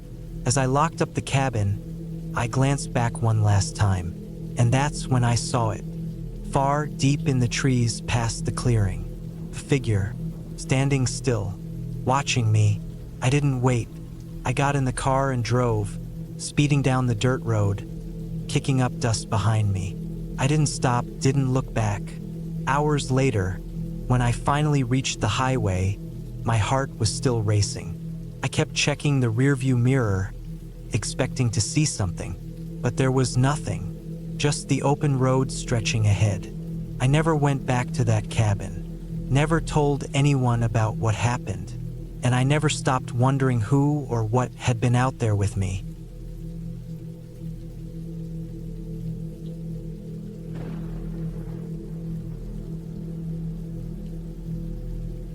I used to believe that danger had a certain look, a way of making itself known before it struck. But I was wrong. Real danger doesn't come with a warning. It hides in plain sight, blending into the background of everyday life, waiting for the perfect moment to show itself. I learned that the hard way one cold autumn when I agreed to help my old friend, Mark, fix up his family's hunting cabin deep in the woods of Montana. Mark and I had known each other since high school, though we had drifted apart in recent years. When he called me out of the blue, asking if I wanted to join him for a few weeks to work on the place, I hesitated. I had nothing better to do, though, and the idea of getting away from everything for a while seemed appealing. The drive out to the cabin took nearly 6 hours. The further I went, the more isolated the roads became. Eventually, I was on dirt paths barely wide enough for my truck, surrounded by thick trees on all sides. The sun was already sinking below the horizon by the time I arrived. The cabin itself was a small, weathered structure, half hidden by towering pines. It had a single front door, a few narrow windows, and a wraparound porch that looked like it hadn't been touched in years. The roof sagged slightly, and the whole place smelled of damp wood and mildew. Mark was waiting for me outside, grinning as he waved me over. We spent the first few days clearing out the cabin, hauling away broken furniture and cleaning up the dust and debris that had built up over the years. The place had no electricity, only an old generator that sputtered and whined whenever we tried to use it. Nights were spent by the fireplace, the only source of heat in the entire building. The wind howled through the trees, rattling the windows and making the walls groan. It wasn't until the 4th day that I started to notice something was off.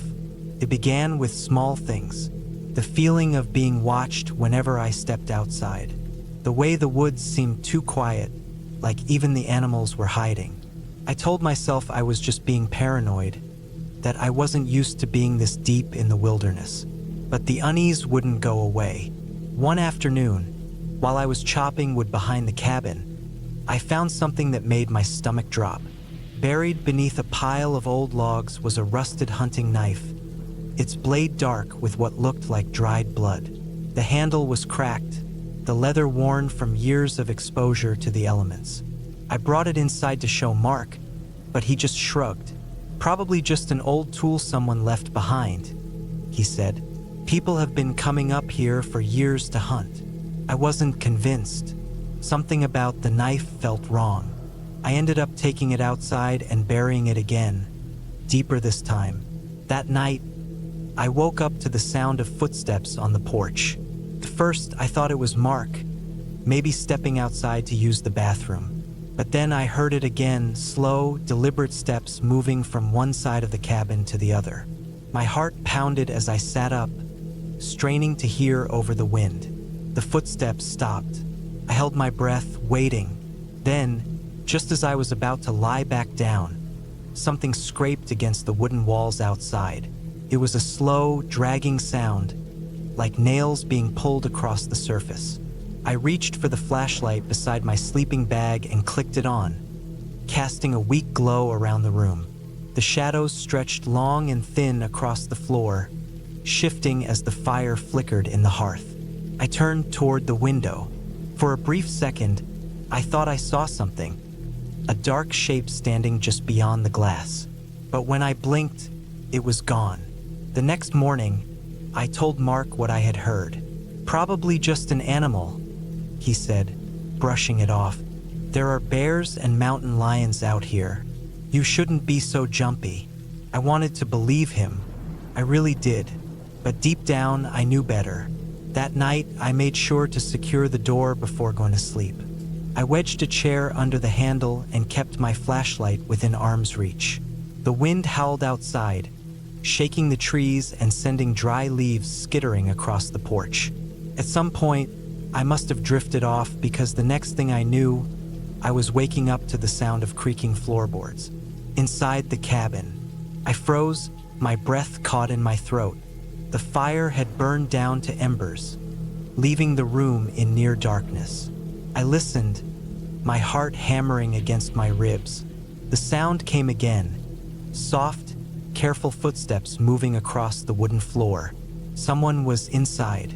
I barely dared to breathe as I reached for the hunting knife I kept next to my sleeping bag. My fingers closed around the handle, slick with sweat. The footsteps stopped just a few feet away. I couldn't see who it was, but I could feel them there, standing in the darkness, watching me. I stayed completely still, waiting.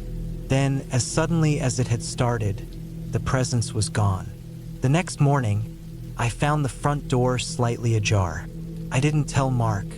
I knew he wouldn't believe me, and honestly, I wasn't even sure if I believed it myself. But that day, I made up my mind. I was leaving. I didn't care if Mark wanted to stay. Something was wrong with that place, and I wasn't going to stick around to find out what. That afternoon, while Mark was out gathering firewood, I packed my things. I loaded everything into my truck and got behind the wheel, my hands gripping the steering wheel so tightly my knuckles turned white. I turned the key. Nothing happened. I tried again. The engine sputtered but wouldn't start. I popped the hood, stepping outside to check the battery. That's when I saw it. The wires had been cut. Panic surged through me. Someone had done this on purpose. Someone didn't want me to leave. I sprinted back to the cabin, slamming the door shut behind me. I grabbed the shotgun Mark kept by the fireplace, my hands shaking as I loaded it. The sun was starting to set, casting long shadows across the floor. That's when I saw movement outside. A figure, standing at the edge of the trees, just barely visible in the fading light. They weren't moving, just watching. I raised the shotgun, aiming it at the figure. They took a step closer. I fired. The shot echoed through the trees, sending birds flying into the sky. The figure didn't fall. They didn't even flinch. Then they vanished into the trees. I didn't sleep that night. By morning, Mark was gone. His sleeping bag was empty, his boots missing. I searched the woods for hours, calling his name, but there was no sign of him. It was like he had disappeared without a trace. I never found out what happened to him. Eventually, a passing hunter found me wandering the woods, half out of my mind with exhaustion. I told him everything, but when we returned to the cabin, it was empty. No footprints. No signs of a struggle. It was as if none of it had ever happened. But I know what I saw, and I know that someone is still out there watching.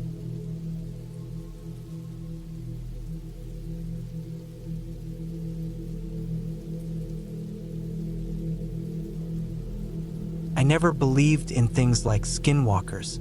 I had heard stories, mostly from old folks in small towns, but they always felt like something out of a bad horror movie. Just stories meant to scare kids or entertain people around a fire.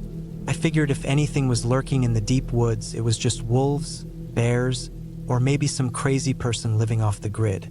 That belief changed in 2017. It was early November, cold enough for frost but not quite winter yet. The days were short, the nights long. I had taken time off work to clear my head.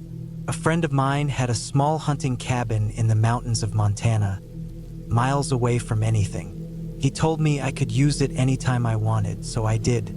I had been there once before, years ago, and I remembered how isolated it was. No cell service, no electricity, just a wood-burning stove and a well for water. It was exactly what I needed. I packed enough food for a week, grabbed my rifle just in case I ran into any wildlife, and made the long drive out. The road was rough, nothing but dirt and gravel. After about 4 hours of driving, I finally saw the small, weathered cabin tucked between tall pine trees.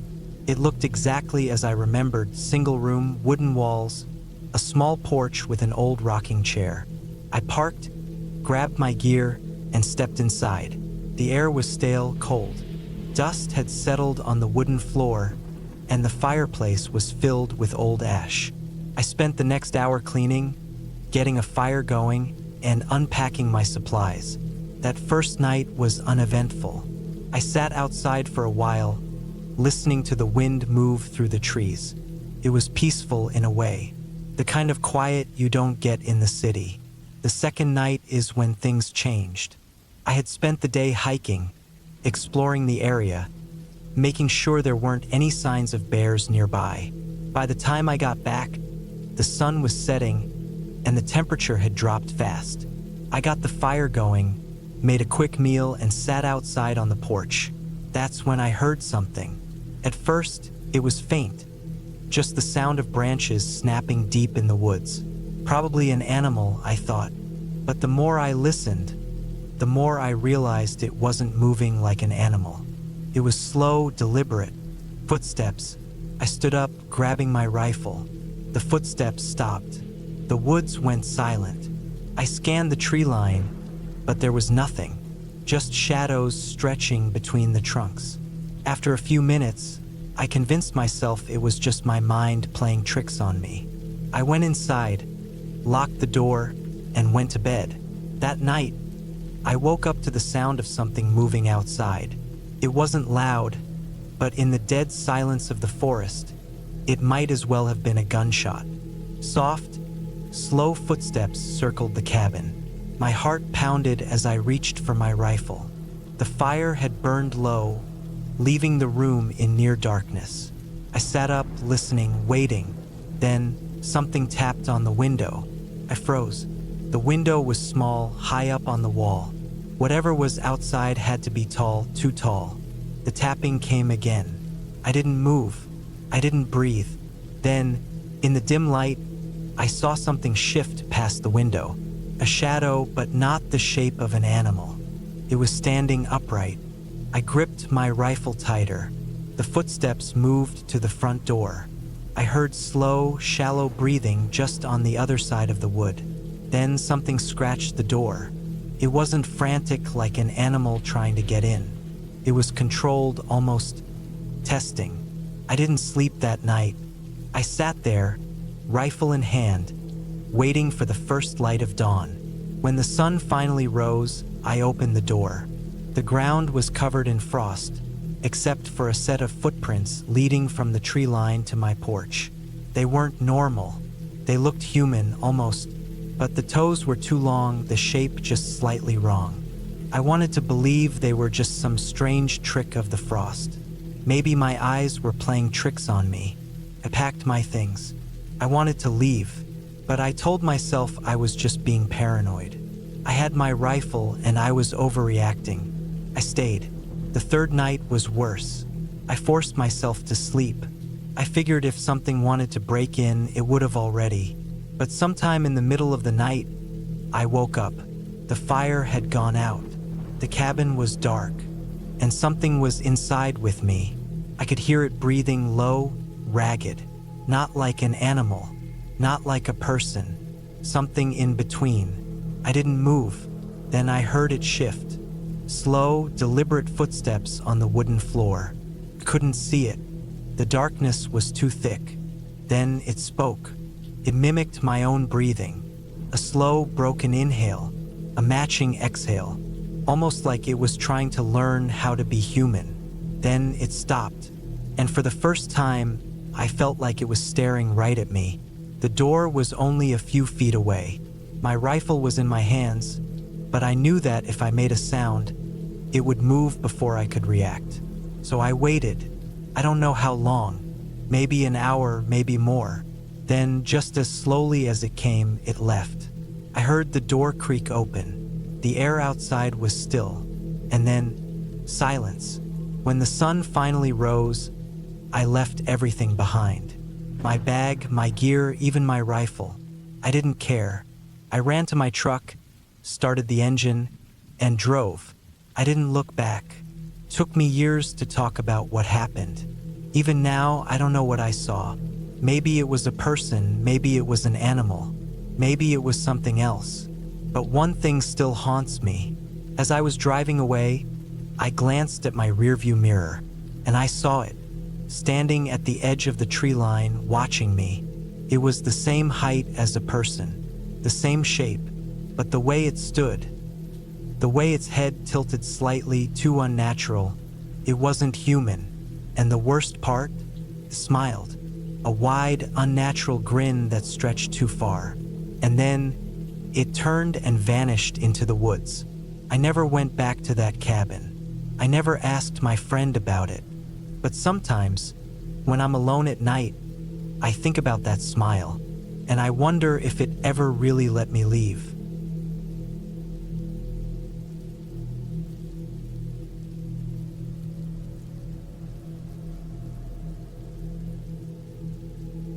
I never thought that night would be my last in that cabin. When I first arrived, it felt like a good place to clear my head. A simple wooden structure deep in the forest, a place to get away from the noise of the world. The trees surrounded it like a natural fortress, their branches stretching high, blocking out most of the sky. I had been staying there for nearly a week, alone, with nothing but the sound of the wind in the trees and the occasional rustle of an animal in the undergrowth. But that last night, something felt different. I had noticed it earlier in the day, that unsettling quiet. Normally, the forest was alive with sounds. Birds calling, squirrels rustling in the leaves, the distant crack of tree branches. But that day, it was as if everything had gone still. Even the wind had died down, leaving only an unnatural silence. I ignored it, convincing myself it was nothing. I spent most of the day collecting firewood, making sure I had enough to last the night. The sun was already dipping behind the trees by the time I was done. I cooked a simple meal over the small stove in the cabin, ate quickly, and sat outside for a while, watching the forest turn dark. I had been keeping a small lantern with me, its dim glow casting flickering shadows across the trees. It wasn't until I was about to go inside that I noticed something that made my stomach twist. Footprints. I had walked around the cabin earlier, gathering wood, leaving my own prints in the damp soil. But these were different. They were fresh, and they weren't mine. The shape was slightly off, the spacing between them uneven, as if whoever made them was moving cautiously. I followed them for a short distance before they disappeared into the trees. That was when the first wave of unease hit me. I told myself it could have been a hunter passing through, maybe someone who hadn't seen the cabin until they got close. But that didn't explain why they had come so close and then disappeared. There was no reason for anyone to be out here. The nearest road was miles away, and I hadn't seen another person since I arrived. I locked the door when I went back inside. Normally, I wouldn't have, but something about those footprints didn't sit right with me. The lock was old, just a simple latch, but it made me feel slightly better. I stoked the fire, letting the warmth fill the cabin, and sat down in the old wooden chair near the fireplace. Hours passed. I kept telling myself that I was being paranoid, that I had probably left those footprints myself earlier in the day and just hadn't noticed them. But no matter how much I tried to convince myself, the unease didn't leave me. Then I heard it, a sound just outside the cabin, a soft, deliberate crunch of leaves, like a footstep. I froze, listening. The fire crackled beside me, but beyond that, the world outside was silent again. I strained my ears, waiting for another sound, but it never came. I stood up slowly and grabbed the flashlight from the table. I didn't want to go outside, but I had to know if someone was out there. I moved to the window, keeping my movements slow and quiet. I didn't turn on the flashlight yet. Instead, I peered through the glass, trying to adjust my eyes to the darkness. Nothing. The forest was just as still as before, the trees barely moving. But something in my gut told me I wasn't alone. I stayed by the window for a long time, watching. Then I turned back toward the door, and my blood went cold. The latch on the door had moved. It hadn't been fully unlatched, but it was clear that something had disturbed it. My heart pounded in my chest. I hadn't heard the door move, hadn't felt the cabin shift, but something had tried to get inside. I moved quickly, grabbing the heaviest thing I could find. A rusty old axe that had been left in the cabin by whoever had stayed here before me. I held it tight in my hands, my breathing slow and controlled, and backed into the farthest corner of the room. For what felt like hours, I waited. Every sound, every creak of the wooden walls, every shift of the wind outside made my muscles tighten. I kept my eyes locked on the door, expecting it to move at any moment, but nothing happened. Eventually, exhaustion took over. My body was tense, my mind running in circles, but my eyes grew heavy. I didn't want to sleep. I fought it as long as I could, but at some point, I must have drifted off. I don't know how long I was out before I woke up again. It was the sound that pulled me from sleep, a slow, dragging sound just outside the cabin. I snapped awake, gripping the axe even tighter. My body was stiff, my neck sore from sleeping in such an awkward position. The fire had died down to glowing embers, casting long shadows against the walls. I listened. The dragging sound was moving around the cabin, slow and steady. Then it stopped. Silence. I didn't move. I barely even breathed. Then, from the window, I saw it. A figure. It was just outside, barely visible in the darkness. The shape was wrong, slightly hunched, its arms hanging too low. It stood there, unmoving. I stared at it, my heart pounding so hard I could feel it in my throat. I gripped the axe tighter, my knuckles turning white. Then slowly it moved, not toward the door, not away, just shifting slightly, as if testing the air, waiting for something. I knew I couldn't stay there. If it had tried to get in once, it would try again. I had to leave, but I couldn't just run. I needed a plan. The only way out was through the front door. I moved as quietly as I could, grabbing my bag and slinging it over my shoulder. I kept the axe in my hand, my fingers wrapped tightly around the handle. The figure outside hadn't moved again. I could still see it standing there watching. I took a deep breath. Then I moved. I unlatched the door in one quick motion and shoved it open, stepping outside before I could change my mind. The cold air hit me like a wall. The figure was gone. I didn't stop to think. I started moving toward the trees, my steps careful but fast. I didn't look back. I just kept moving. I knew that if I saw it again, if it was still watching, I wouldn't be able to keep going. The forest was darker than I had ever seen it. My flashlight barely cut through the thick shadows. Every sound made my nerves jump, but I didn't stop. I walked for what felt like hours, the cabin shrinking behind me. The whole time, I felt like something was just behind me, moving through the trees, keeping its distance. By the time I reached my car, the sky was beginning to lighten. I didn't hesitate. I threw my bag into the passenger seat, started the engine, and drove. I didn't look back. I didn't stop. I just drove until the trees thinned out, until the road became familiar again, until I was sure that whatever had been out there wasn't following me anymore. That was my last night in that cabin. I never went back.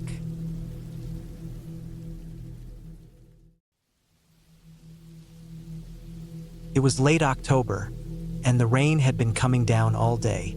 A steady, unrelenting downpour that turned the dirt roads to mud and filled the air with the thick scent of wet earth and rotting leaves.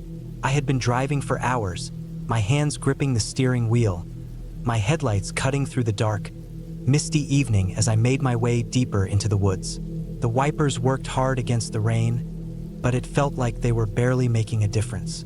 The road ahead twisted and turned, the trees leaning over like silent sentinels, their branches swaying under the weight of the storm. I hadn't planned on being out this late. The visit to town had taken longer than expected, and now I was stuck in the middle of nowhere, driving toward a place I had been avoiding for months. My husband's cabin. I used to love this drive. We used to make it together, the truck packed with supplies, a cooler filled with food, and our dog curled up in the backseat. But that was before everything changed. Before the accident, before I was left alone. The rain picked up, hammering against the windshield. The road was barely visible now, just a slick ribbon of mud and gravel cutting through the thick forest. The tires skidded slightly, and I eased off the gas, my heart hammering in my chest. I didn't need to get stuck out here. There was no cell service, no way to call for help. Just me and the storm. After what felt like an eternity, I saw the turnoff.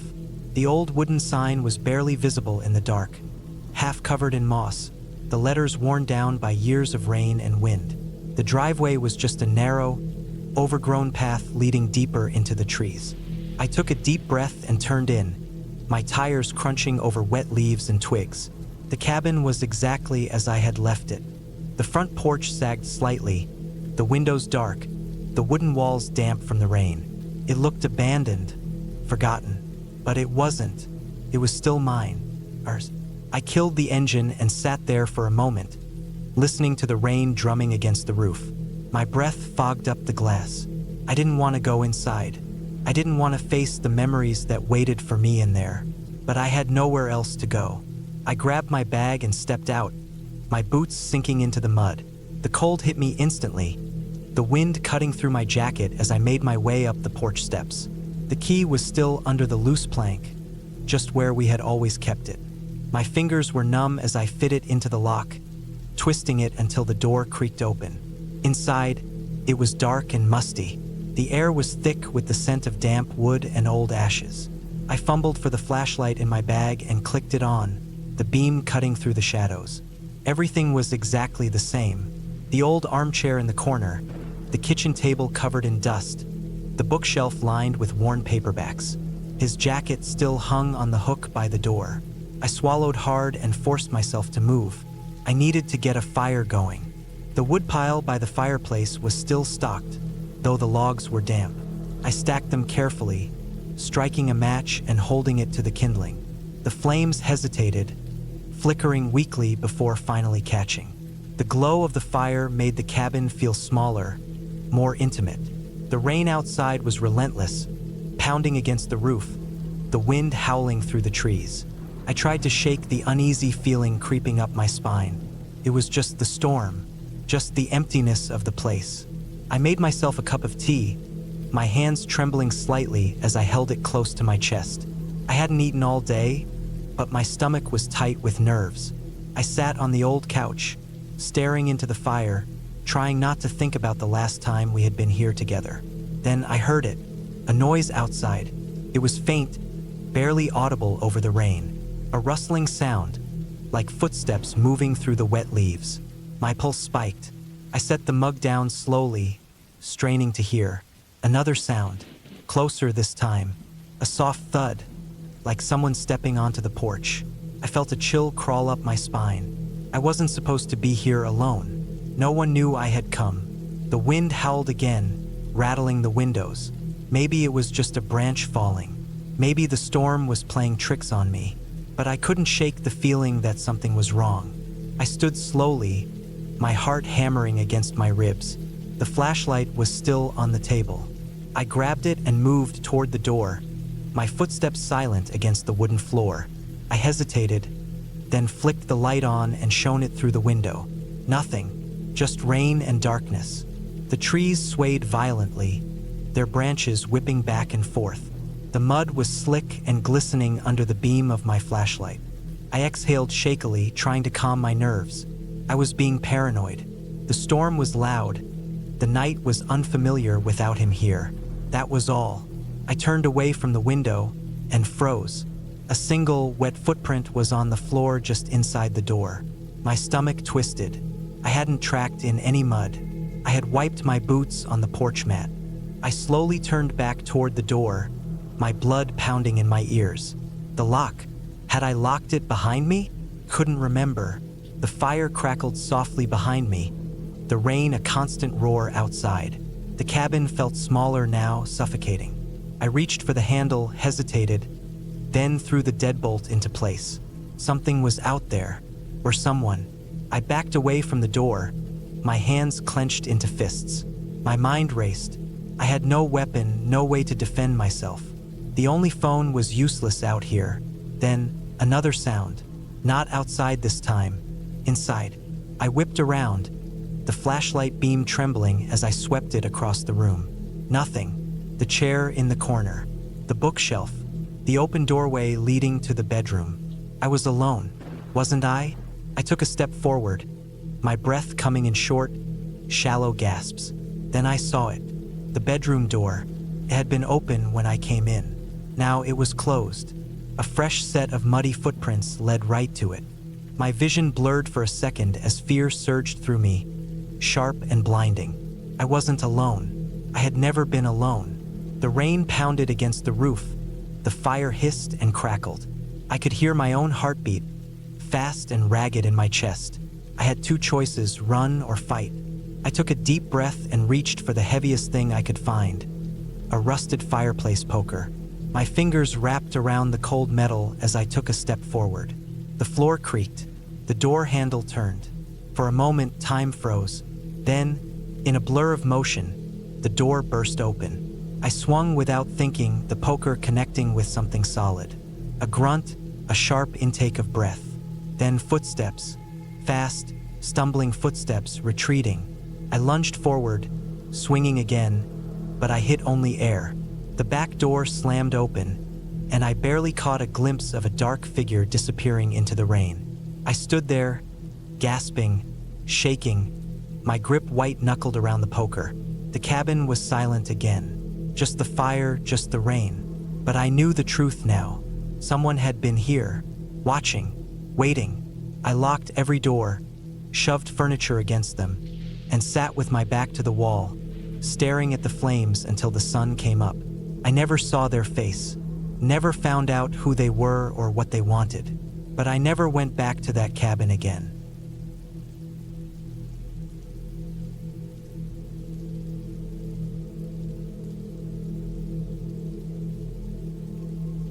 It happened in the middle of nowhere, the kind of place where cell service was just a rumor and the nearest town was a good hour's drive on roads that looked like they hadn't been paved in a decade. The cabin wasn't mine, wasn't even really supposed to be there. It was one of those abandoned places people forget about, the kind that should have been torn down but somehow stayed standing. I was there because I needed to be, not for some thrill, not because I had some weird fascination with being out in the woods alone. I just needed space, a break from everything. Too much had been happening back in town, too much pressure, too many eyes watching. I needed somewhere no one would bother me. I had found the cabin years ago while hiking, just a passing memory at the time. But when I needed to get away, it was the first place that came to mind. So I packed a bag, filled up the truck, and drove until I was surrounded by nothing but trees and silence. The first night was uneventful. Just me, the quiet, and the wind moving through the trees. The cabin was in bad shape, wood rotting in places, windows cracked or missing altogether, the door hanging on by barely anything. But it was good enough for what I needed. I set up in the one corner where the roof didn't seem like it was about to cave in, rolled out my sleeping bag, set my knife within reach, and let the weight of exhaustion pull me down. The second night is when I noticed something was off. It wasn't the kind of fear that hits you all at once. It was slow creeping, the feeling of being watched, of something being just out of sight. I tried to ignore it, blame it on being alone in an unfamiliar place. But then I heard it, footsteps outside. Not an animal. Too heavy, too deliberate. Someone was out there. I reached for my knife and waited. The footsteps stopped just outside the cabin. The air felt thick, like something was pressing down on me. I strained to listen, barely breathing. The door creaked, shifting slightly, but it didn't open.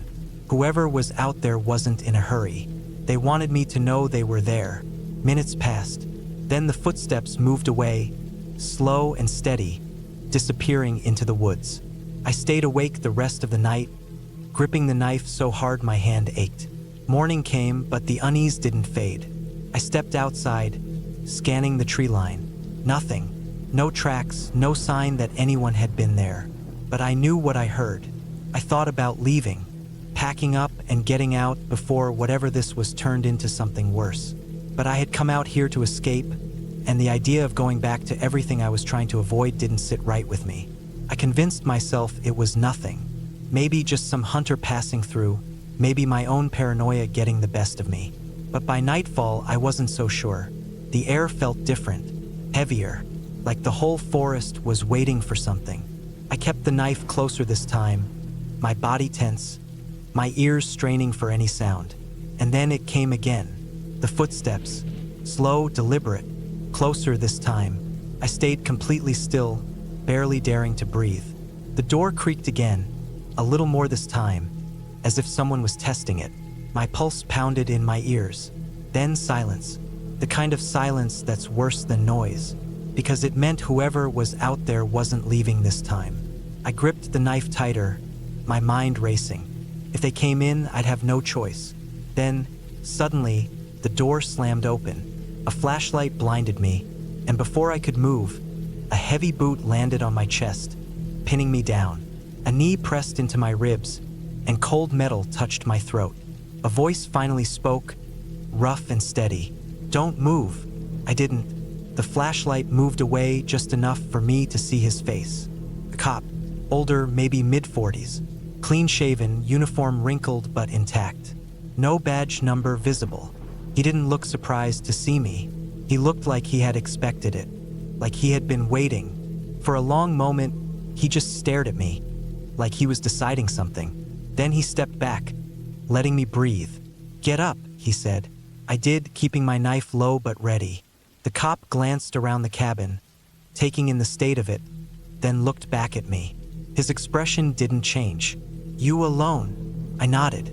He seemed to consider that, then turned toward the door. "Come with me." Something about the way he said it made my stomach twist. I didn't move. "Why?" He looked back, eyes cold. "Because I said so." I knew then that I wasn't walking out of those woods if I went with him. I don't know what tipped me off. Maybe the way he was too calm, too sure of himself. Maybe the fact that he had shown up without a car, without backup, without even announcing himself properly. Maybe it was just instinct. But I knew this wasn't a normal cop. I took a step back. He sighed. "Don't make this harder." Then he reached for something at his side. I didn't wait. I lunged, knife flashing, and for a second, I thought I had the upper hand. The blade met resistance, slicing into fabric and skin, but then pain exploded in my ribs. I stumbled back, breath hitching. He had hit me hard, but not with his gun. His fist. I forced myself to move, swinging again. This time, he caught my wrist, twisting it so hard I thought the bone would snap. My knife hit the floor. Then he hit me again, and everything went black. I woke up to the smell of dirt and blood. My head throbbed, my body ached, and when I tried to move, I realized my hands were tied. The cop stood over me, wiping his knife clean. "My knife." He crouched down, tilting his head. "You shouldn't have done that." I didn't answer. He sighed. like he was tired of me already. It didn't have to be this way. Then he stood up, reaching for something behind him. A shovel. Panic surged through me. I struggled, the rough rope cutting into my wrists. He watched me for a second, then started digging. I knew what was coming. I don't know how long I fought. Long enough for the skin on my wrists to tear, for blood to soak into the dirt. Long enough for the hole to get deeper. Then, just as he turned back to me, shovel still in hand, I felt the rope give. I moved before he could react. I don't remember much of what happened next, just flashes. The weight of the shovel in my hands, the sound it made when it connected, the way his body hit the ground, twitching, and then nothing. I stood there for a long time, breathing hard, staring down at him. Then I dropped the shovel and ran. Took me hours to find my way back to my truck. I drove without stopping, without looking back.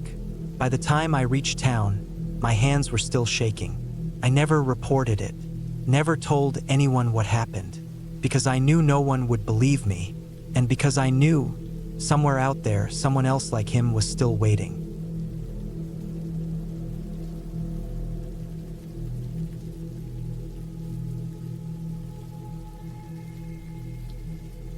I was never the type of person to believe that the world was a completely safe place.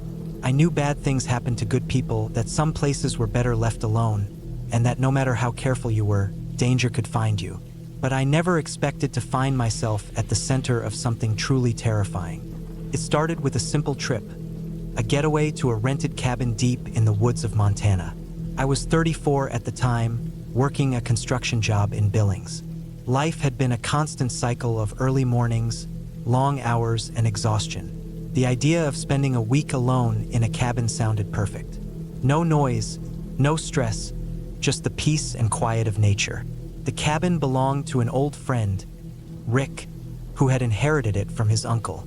He barely used it, so when I mentioned wanting to get away for a while, he offered it to me for free. I didn't think twice about saying yes. I packed light, a couple of changes of clothes, some canned food, a rifle just in case of bears, and enough beer to last me the week. I left early in the morning, driving for nearly 6 hours into the valley where the cabin sat, surrounded by thick trees and rolling hills. By the time I got there, the sun was starting to set. The cabin was simple, just like Rick had described. A single-story structure with a slanted metal roof, faded wooden walls, and a small front porch. It had a fireplace, an old generator for electricity, and enough supplies to last a month if needed. It was exactly what I wanted: quiet, isolated, and peaceful. The first couple of days were uneventful. I spent my time hiking, chopping wood, and sitting by the fire with a drink in my hand. The woods were alive with the sounds of nature. Birds in the morning, crickets at night, the occasional rustling of deer moving through the underbrush. But by the third night, something felt off. It was around midnight when I woke up suddenly, my body tense for no reason. The cabin was silent, the fire nothing but glowing embers. I sat up, listening. The wind had picked up, making the trees creak outside. At first, I thought that was what had woken me up, but then I heard something else. Footsteps. Not the light, cautious steps of an animal, but the deliberate movement of someone walking. Slow, careful. I held my breath. The sound was coming from just outside the cabin, near the porch. I reached for my rifle, keeping my movements quiet. My mind raced. I hadn't seen another person since I arrived.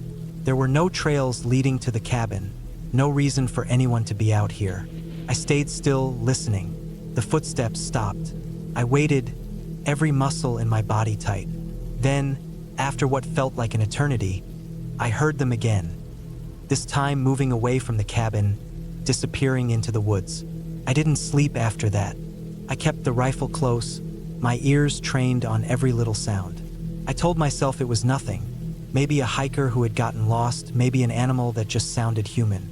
But deep down, I knew better. The next morning, I found footprints in the dirt near the porch. Boot prints. Someone had been there.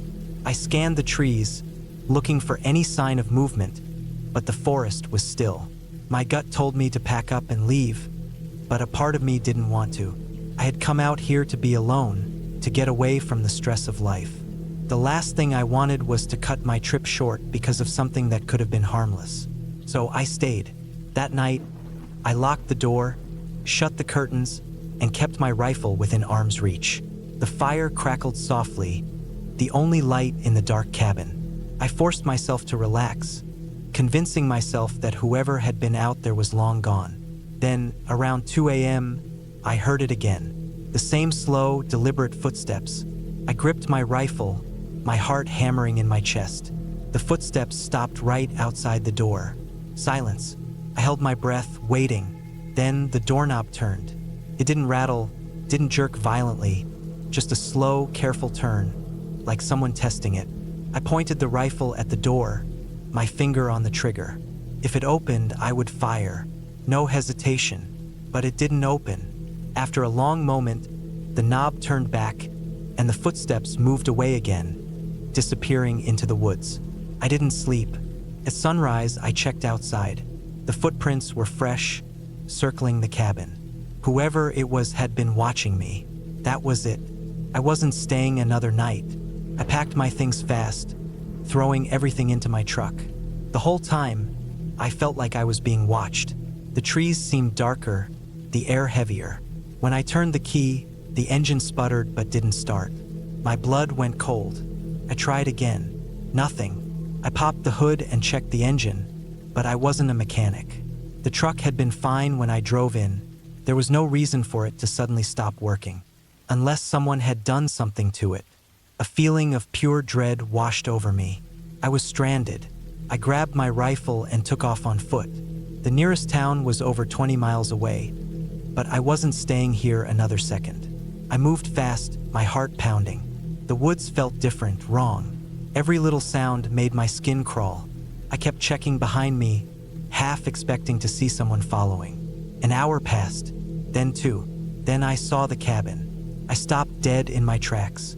I had been walking in a straight line, following the sun, but somehow I had ended up right back where I started. Panic set in. I wasn't stupid, I knew how to navigate. I had been careful. This wasn't a mistake. Someone had led me back. I backed away from the cabin, gripping my rifle. The woods were too quiet. Then, from the corner of my eye, I saw movement. A figure, standing between the trees, watching me. I didn't think, I just ran. Branches whipped against my face. My lungs burned, but I didn't stop. I ran until my legs gave out, collapsing onto the dirt. For a long time, I just lay there, gasping for air, waiting for something to grab me. But nothing did. When I finally looked up, I realized I was on a road. A road. I had no idea how I got there, but I didn't care. An old truck was coming down the road, its headlights cutting through the early morning mist.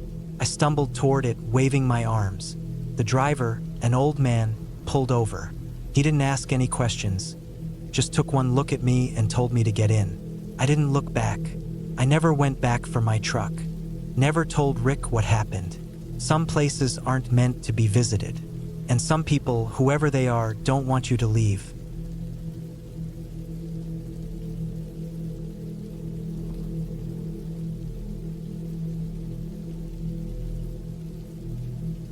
I had taken a job watching over a remote hunting cabin deep in the Montana wilderness for the winter. It wasn't my first time doing something like this, but it was the longest stretch I had ever committed to. 5 months alone in the mountains, miles from the nearest town. The cabin belonged to a man named Everett, a retired doctor from California who only came up here during hunting season. He needed someone to keep an eye on the place through the winter, clear the snow off the roof, and make sure no squatters moved in. In exchange, he was paying me a decent amount, plus I had free use of the cabin. I didn't mind the isolation. I was used to being alone, and I liked the idea of having time away from everything. I had a satellite phone in case of emergencies, a generator, and enough supplies to last the entire winter. Everett had left in late November after hunting season ended, and I had settled into a quiet routine. The cabin itself was sturdy and well-built, with thick log walls and a stone chimney that held heat well. It sat near the edge of a clearing, surrounded by thick pines. The only way in was a winding dirt road that became impassable once the heavy snow came in. which meant that once I was up there for the winter, I was stuck until the thaw. Inside, there was a main living area with a wood stove, a small kitchen, a bedroom with a bunk bed, and a storage room where Everett kept extra supplies. The windows had heavy wooden shutters, which I kept closed at night. The first month passed without incident. The snow came down heavy by early December, making the road completely impassable. I kept myself busy by chopping firewood, reading, and hiking around the cabin when the weather allowed. I had my rifle with me, mainly for protection against wildlife. There were wolves in the area, and Everett had warned me about mountain lions. It wasn't until mid-January that things started to feel off. I first noticed it when I woke up one morning and saw fresh footprints in the snow leading up to the cabin. They weren't mine. They circled the entire cabin, stopping at each window, then trailed off into the trees. At first, I thought maybe a hunter had gotten lost and wandered through, but that didn't make sense. The road was buried under feet of snow, and there were no tire tracks, no sign of anyone arriving on a snowmobile. I went outside, rifle in hand, and followed the tracks a few hundred feet into the woods before they just stopped. There was no sign of anyone turning around. The footprints simply ended, as if whoever made them had vanished into thin air. I spent the rest of the day on edge, checking the windows constantly. That night, I locked the doors and kept the rifle within arm's reach. Over the next week, strange things kept happening. One morning, I found the wooden shutters on one of the windows open, even though I was sure I had closed them the night before. Another time, I woke up in the middle of the night to the sound of crunching snow outside. I sat up, heart pounding, listening. The sound circled the cabin, then stopped. I waited for what felt like an eternity before grabbing my flashlight and slowly peeking out the window. There was nothing. The snow was undisturbed. I barely slept that night. One morning in late January, I stepped outside to grab more firewood and noticed something that made my stomach drop. The latch on the cabin door was on the outside. It was one of those simple metal latches, the kind you could slide open from either side.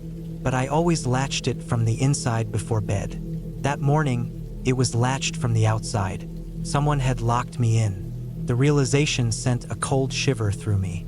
I checked the cabin from top to bottom, but nothing was missing. Nothing was out of place. The shutters were closed. The footprints outside had been covered by fresh snow. By early February, I was sleeping less and less. Every night, I heard noises outside, footsteps in the snow, the sound of something moving just beyond the treeline. I stopped going outside after dark. Then, on February 8th, it all came to a head. That night, I woke to a faint scraping sound at the cabin door. It was slow, deliberate. I grabbed my rifle and crept toward the door, listening. The scraping continued, then stopped. A moment later, something heavy pressed against the door. The wood creaked under the weight. I raised the rifle, my hands shaking. Then silence. I stood there, frozen, listening. The air was so still I could hear my own heartbeat. Then I heard it, a faint, whisper-like sound right against the door. I couldn't make out words, just the low murmur of something breathing. Then, footsteps. They moved away from the door, slow and deliberate, crunching the snow as they circled the cabin. Then bang, something slammed against the back wall. I spun around, heart hammering, pointing the rifle toward the back of the cabin. Then, another bang, this time from the front. I backed toward the center of the room, gripping the rifle so hard my fingers ached. The banging came again, louder, as if someone was testing the strength of the walls. I stood there for hours, waiting. Then, just before dawn, the noise stopped. I didn't sleep. I didn't even move from that spot. When the first light of morning crept through the gaps in the shutters, I finally found the courage to step outside. The snow was disturbed in a wide circle around the cabin. Tracks, dozens of them, crisscrossed the clearing. Some led up to the windows, others to the door. A few stopped suddenly, just like the ones I had seen weeks ago. And then, I saw something that made my stomach churn. A set of prints, larger than the others, leading from the back of the cabin to the treeline. And at the very edge of the forest, just before the tracks disappeared into the trees, was something half buried in the snow. a wooden latch, the same kind that was on my door. I packed my things that morning, grabbed my rifle, and started hiking down the snow-covered road. It took me 2 days to reach the nearest town. When I finally got there, I called Everett and told him I was done. I never went back to that cabin. I never even asked what might have been out there.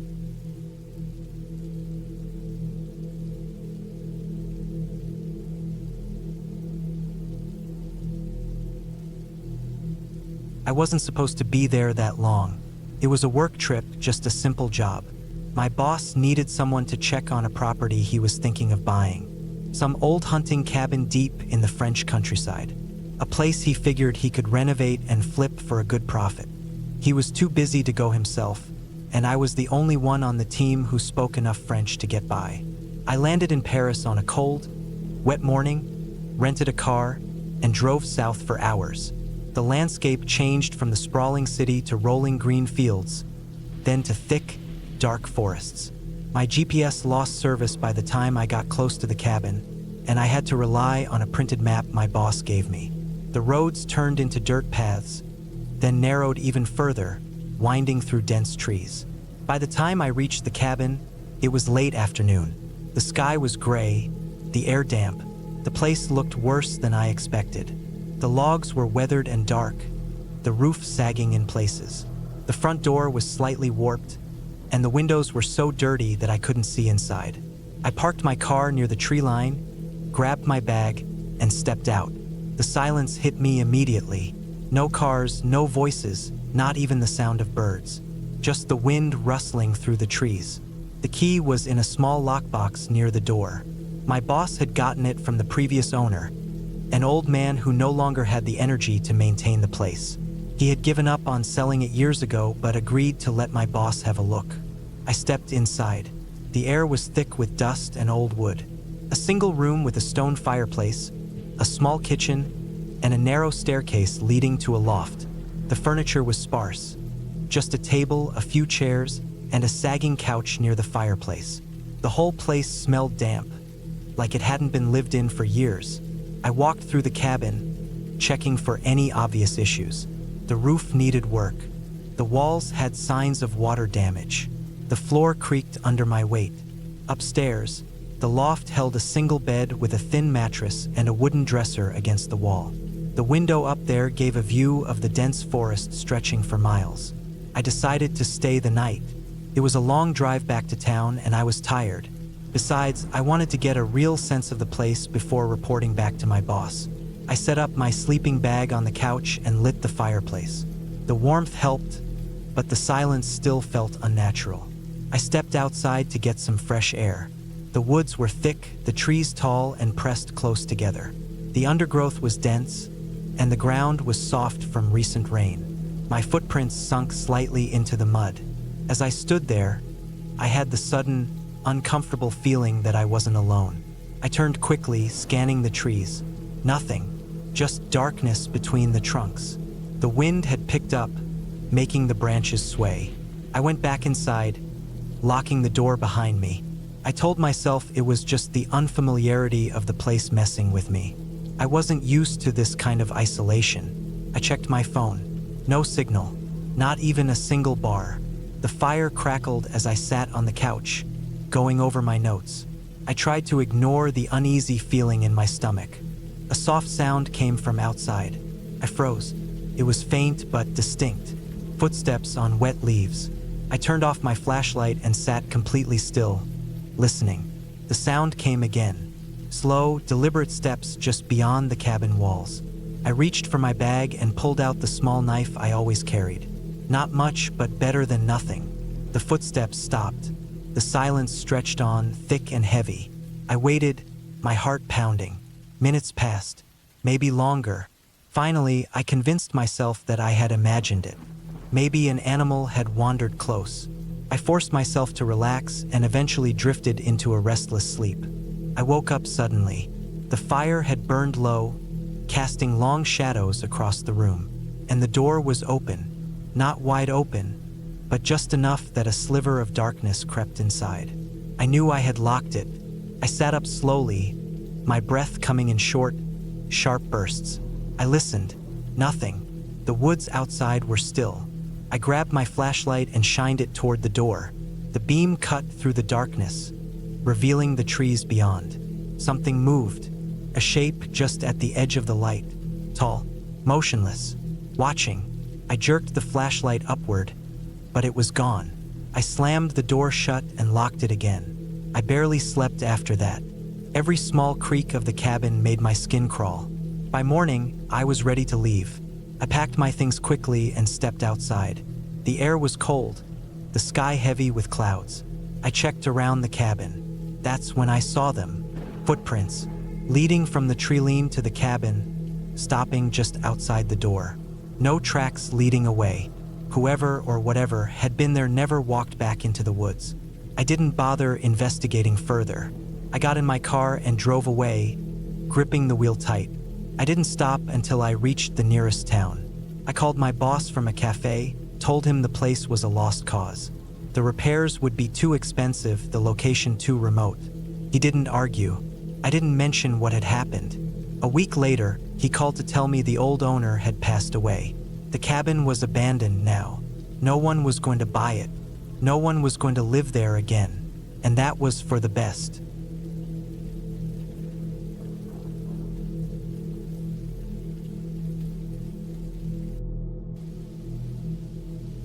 I had never liked the idea of isolation. Some people dream of it, the quiet, the stillness, the separation from the world. But to me, it always felt wrong. I liked knowing I could walk down a street and pass a stranger, that I could hear the hum of a distant highway or the voices of neighbors arguing through a thin apartment wall. That noise meant life. But sometimes, life doesn't let you choose. The cabin had belonged to my uncle. I wasn't close to him, but when he passed, I somehow ended up being the one stuck with the place. It was deep in the woods, somewhere in northern Michigan, about a 40-minute drive from the nearest town. My uncle had lived out there alone for most of his life, only coming into town for supplies or to grab a drink at one of the few bars. People knew him, but nobody really knew him. I had no plans to keep the cabin, but selling it meant I had to go there, clean it up, take stock of what was inside, and make sure everything was in order. I had taken time off work, packed enough supplies to last a couple of nights, and drove up alone. It was late afternoon when I arrived, and the moment I stepped out of my truck, I felt it, that suffocating quiet. No birds, no wind through the trees, just stillness. The cabin was old, worn down by years of rough winters and neglect.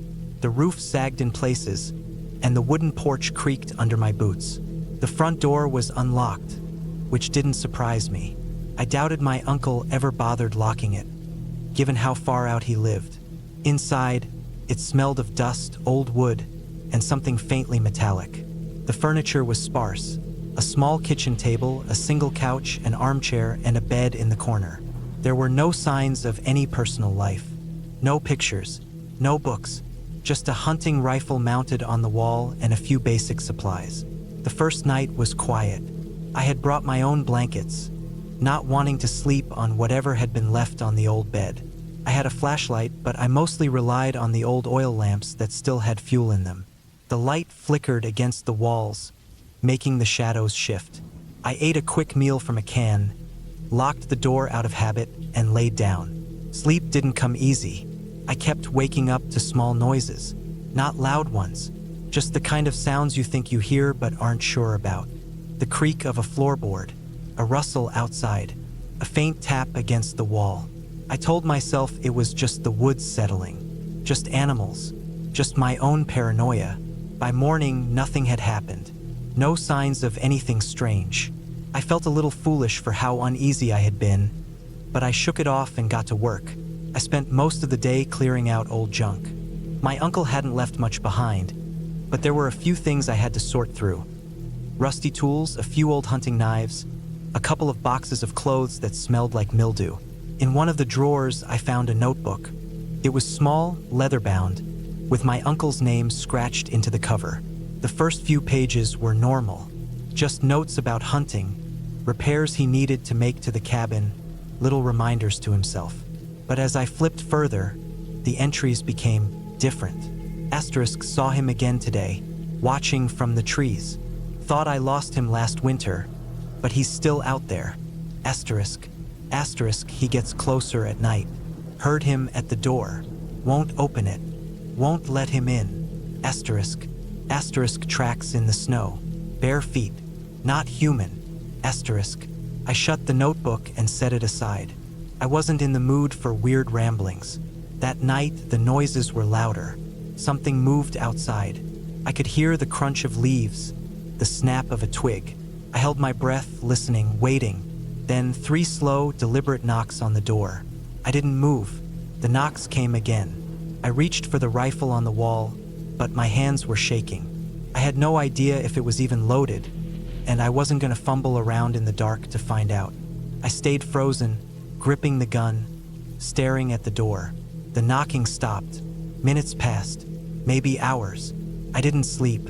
I just sat there waiting for the sun. By morning, I finally forced myself to step outside.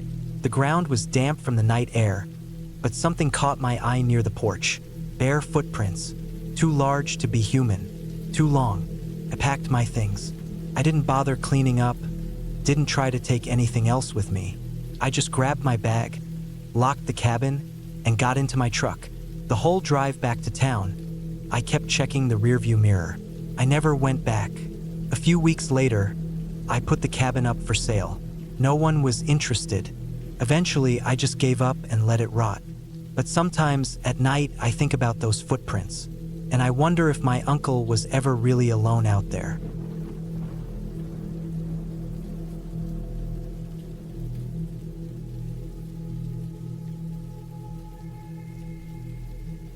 I never liked spending too much time in the woods. Some people find it peaceful. Something about the quiet, the stillness, the way you can hear yourself think. But I always found it unsettling. Too much space, too much isolation, too much time to notice things you shouldn't. I took the job out of necessity, not choice. I was between work, low on money, and a friend of a friend knew a guy who needed someone to watch over a remote hunting cabin for the season. The owner was an old man named Don, and he wasn't the kind of guy who took no for an answer. "It's easy work," he'd said. "Just stay in the cabin, keep an eye on things, make sure no squatters or animals mess up the place." I should have asked more questions. The cabin was deep in the woods, about a 2-hour drive from the nearest town, and even that was just a dot on the map. No gas station, no grocery store, just a bar, a post office, and a couple of houses. I had to bring everything I needed with me: food, water, batteries, fuel for the generator. Don had warned me there was no cell service out there, and he wasn't lying.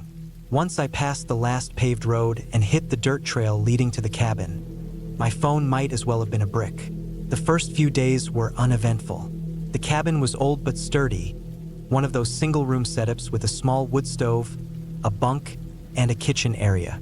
There was an outhouse a few yards away and a shed where Don kept tools, firewood, and other supplies. At night, the silence was almost suffocating. No cars, no voices, just the wind in the trees and the occasional rustle of animals moving through the underbrush. Then the noises started. At first, I told myself it was just the forest. Twigs snapping, leaves rustling, normal stuff. But then I started hearing something else. Footsteps. Slow, deliberate, too heavy to be a deer, too steady to be random wildlife. They always came at night, just past midnight. I'd be lying in the bunk, half asleep, when I'd hear them outside, circling the cabin. I told myself it was just my imagination, but deep down, I knew better. One night, I got up the nerve to look outside. I turned off the lantern, waited for my eyes to adjust, then eased toward the window. The moon was bright, casting long shadows through the trees. First, I saw nothing. Just the clearing, the tree line, the empty porch. Then something moved. It was standing at the edge of the trees.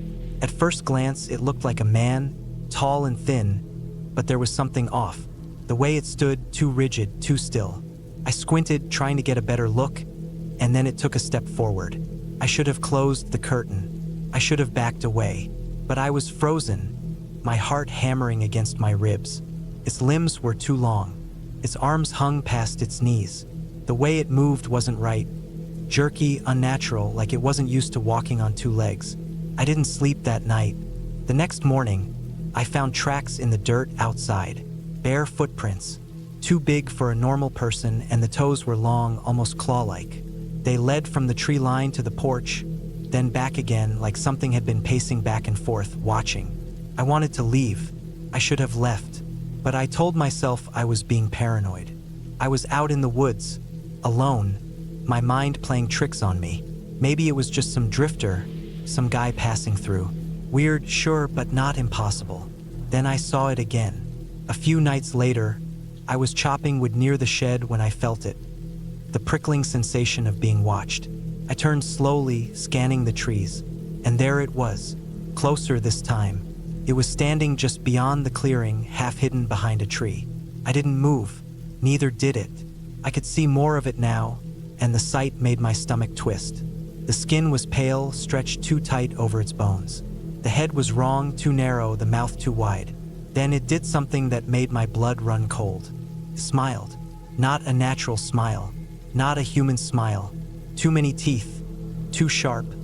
The lips pulling back like it was trying to mimic an expression it didn't understand. I grabbed the axe and backed toward the cabin. It didn't move, just watched me. That grin still stretched across its face. I locked the door, shoved the table against it, and sat there with the axe in my lap until the sun came up. By morning, it was gone, but the tracks were there. More of them this time, circling the cabin, stopping just outside the door. I was done. I packed my gear, loaded up the truck, and was ready to leave when I realized something. The generator was off. I always kept it running at night. There was no reason for it to be off. But when I checked, the fuel line was cut. Not chewed, not worn down, cut, clean through like something with hands had done it. I was 60 miles from town, no way to call for help, and something was out there, watching. I didn't waste time. I got in the truck, started the engine, and peeled out of there. The tires kicking up dirt as I sped down the trail.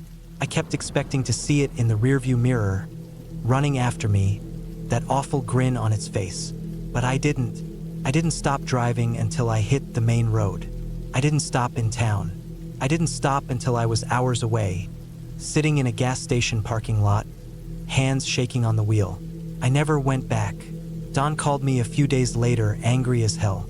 "You just up and left?" he barked. "Didn't even tell me?" I told him I wasn't staying in that cabin another night. He went quiet for a moment. Then he sighed. "Yeah," he muttered. "Figured you might say that." That was the last time I talked to him. I don't know what I saw out there. I don't want to know. But sometimes, late at night, when I'm lying in bed, I swear I hear something outside my window. Footsteps. Slow. Deliberate. Waiting.